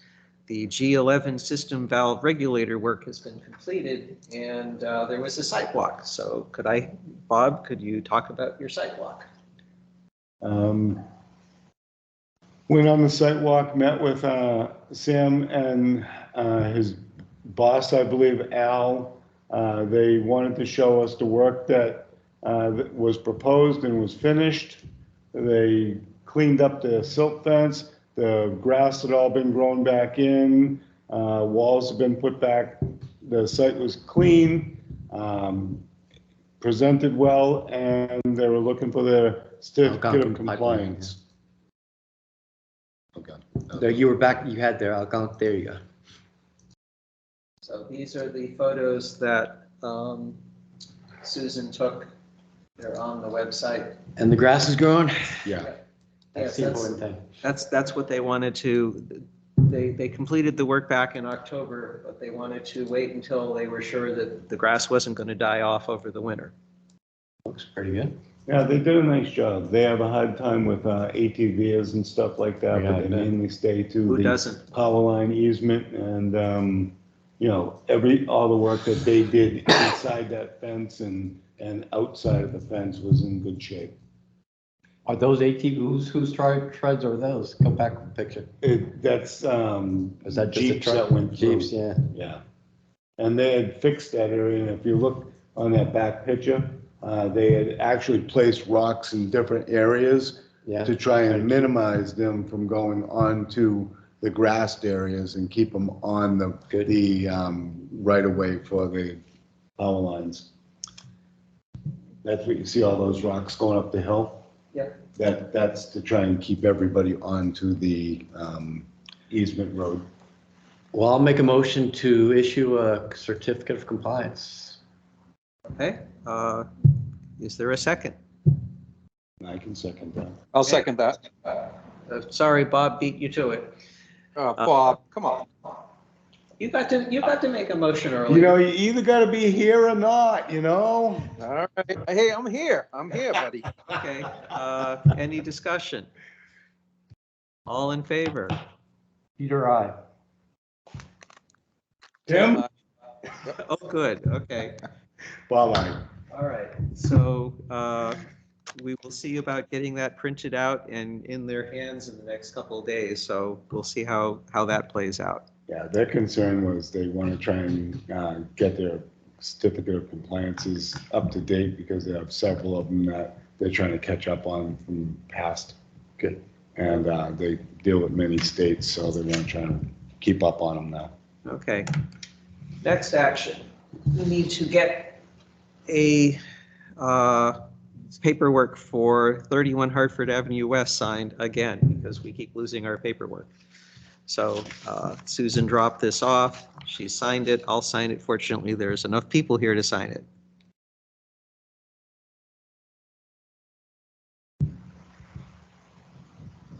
So if you can get that as well. I can't use red.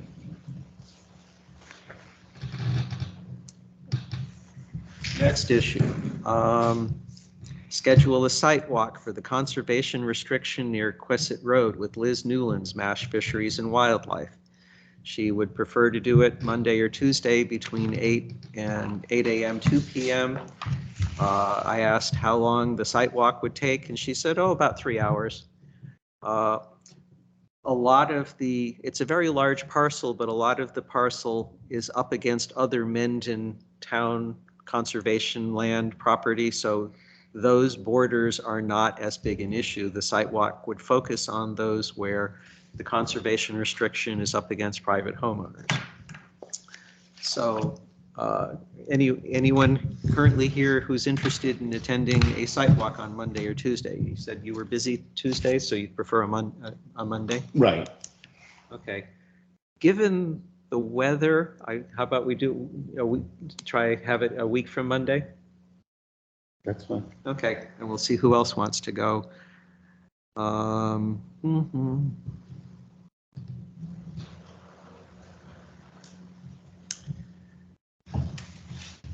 right, we're getting down to the end. And I saved the worst for last. Our finances are not in good shape. Well, it's not that our finances are not in good shape, it's that our finances have been ignored and we need to start taking care of them. We have a number of checks that need to get deposited. We have a number of bills, including to MACC that needs to get paid. Susan's bill from last year is outstanding and that's blocking us from advertising on their site. We'll want to get Bill added as a member. So I'm looking for someone who is willing to dive into the bookkeeping and work with other people in the town hall to try and dig ourselves out of the particular budgeting issue that we have. So I'm not, you've got stuff to do, so I was hoping that Bill or Damon or Tim might be able to help out with this. I can take the first shot, or Tim, or if it's just. I think we're about to file bankruptcy. Is that what you're telling me? Well, we have creditors yelling at us. MACC says that we owe them a couple $100. If we pay our bill, we can advertise on their website for an admin, which might get us a better quality of applicant than we've had in the past, because people who are interested in conservation land would be, or conservation jobs at other towns would be going there, and we'd see that, as opposed to the applicants who are just saying, yeah, 10 hours a week at $30 an hour sounds great. And they don't have any particular expertise, and we have to train them on the job. Carl, are you saying we need help with getting the checks together and getting a deposit together and submitting it to the treasurer so they can deposit it, that kind of thing? Reconciling? Yeah, well, two things. First, Maya, as she was exiting, said that the desk in our office has a locked drawer in which there are live checks that we need to get deposited. Otherwise, we'll have the same problem we did last year, where they got 6 months old and we lost the town money. In addition, we have an outstanding bill to MACC. I think we have an outstanding bill to the newspaper publisher, but I'm not sure. That may be, we have checks to pay for the newspaper so that we have a net, we have a net pass through, but we need someone to pay attention to that, as opposed to just getting a bill from them saying we want our money. So I'd be willing to take turns with somebody if someone else if Peter, if you want to do it together or something, I don't mind. Who wants to take the first stab at it next week and try getting the drawers unlocked? Where would we get a key? Tim, do you have a key? Then maybe. I don't have a key, no, but I'm sure we could probably get one, you know? It's Maya. I told her to work with Shelley on her exit plan. So I would hope that she had mailed back the key at this point, in which case we should be able to find it. Otherwise, it's just a desk. There should be a master key. Yeah, no, that's fine. I'm sure we can get into it. I'm not worried about that. Okay. So Tim, I'll try to see what I can do Monday or Tuesday. Okay. If I run into any problems, I'll give you a call. Okay. All right, cool. Thank you. So the initial goal is to, 1, get the live checks and get them deposited. Yeah. 2, pay our MAC bill so that we can get listed and get you added as a member. And 3, we also have an outstanding invoice from the newspaper. And we need to get that resolved. Otherwise, they'll stop dealing with our public hearing notices. And who is Shelley, or who am I likely to Shelley get? is the HR person. HR person. Her office is back there. And who's the treasurer? Who does fiscal stuff? That's Jody Kersey. Okay. I guess I'll find out. Jody Kersey. All right. And great, that's it. Any other activities since last meeting or items not reasonably anticipated 48 hours in advance? We need an agent. Yes. Bill is happily enjoying his retirement, going skiing. Yeah, I bet he is. And he's always been said he'd help train somebody. But we need training. Yes. We need. Oh yes, accept meeting minutes. I have to pass over that because I was not able to get I'm only halfway through the video transcript, and it ran out of hours in the last 2 weeks dealing with other stuff. I think you did. So with luck, maybe we'll have both of them next time. It's a question of how many hours I can spend on a Saturday morning before my wife drags me out to do errands and things. All right, so with that done, we'll now entertain a motion to adjourn. I'll make that motion. Is there a second? Second. It's been moved and seconded. I beat him. We're done for the night. See ya, no Tim. discussion, all in favor? All right, see ya. Thank you. Aye. Great, passes unanimously. Thank you very much. Thank you.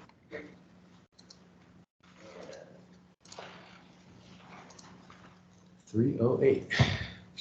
No, it's actually only 2.5 hours. Yeah, I was gonna say 2:08.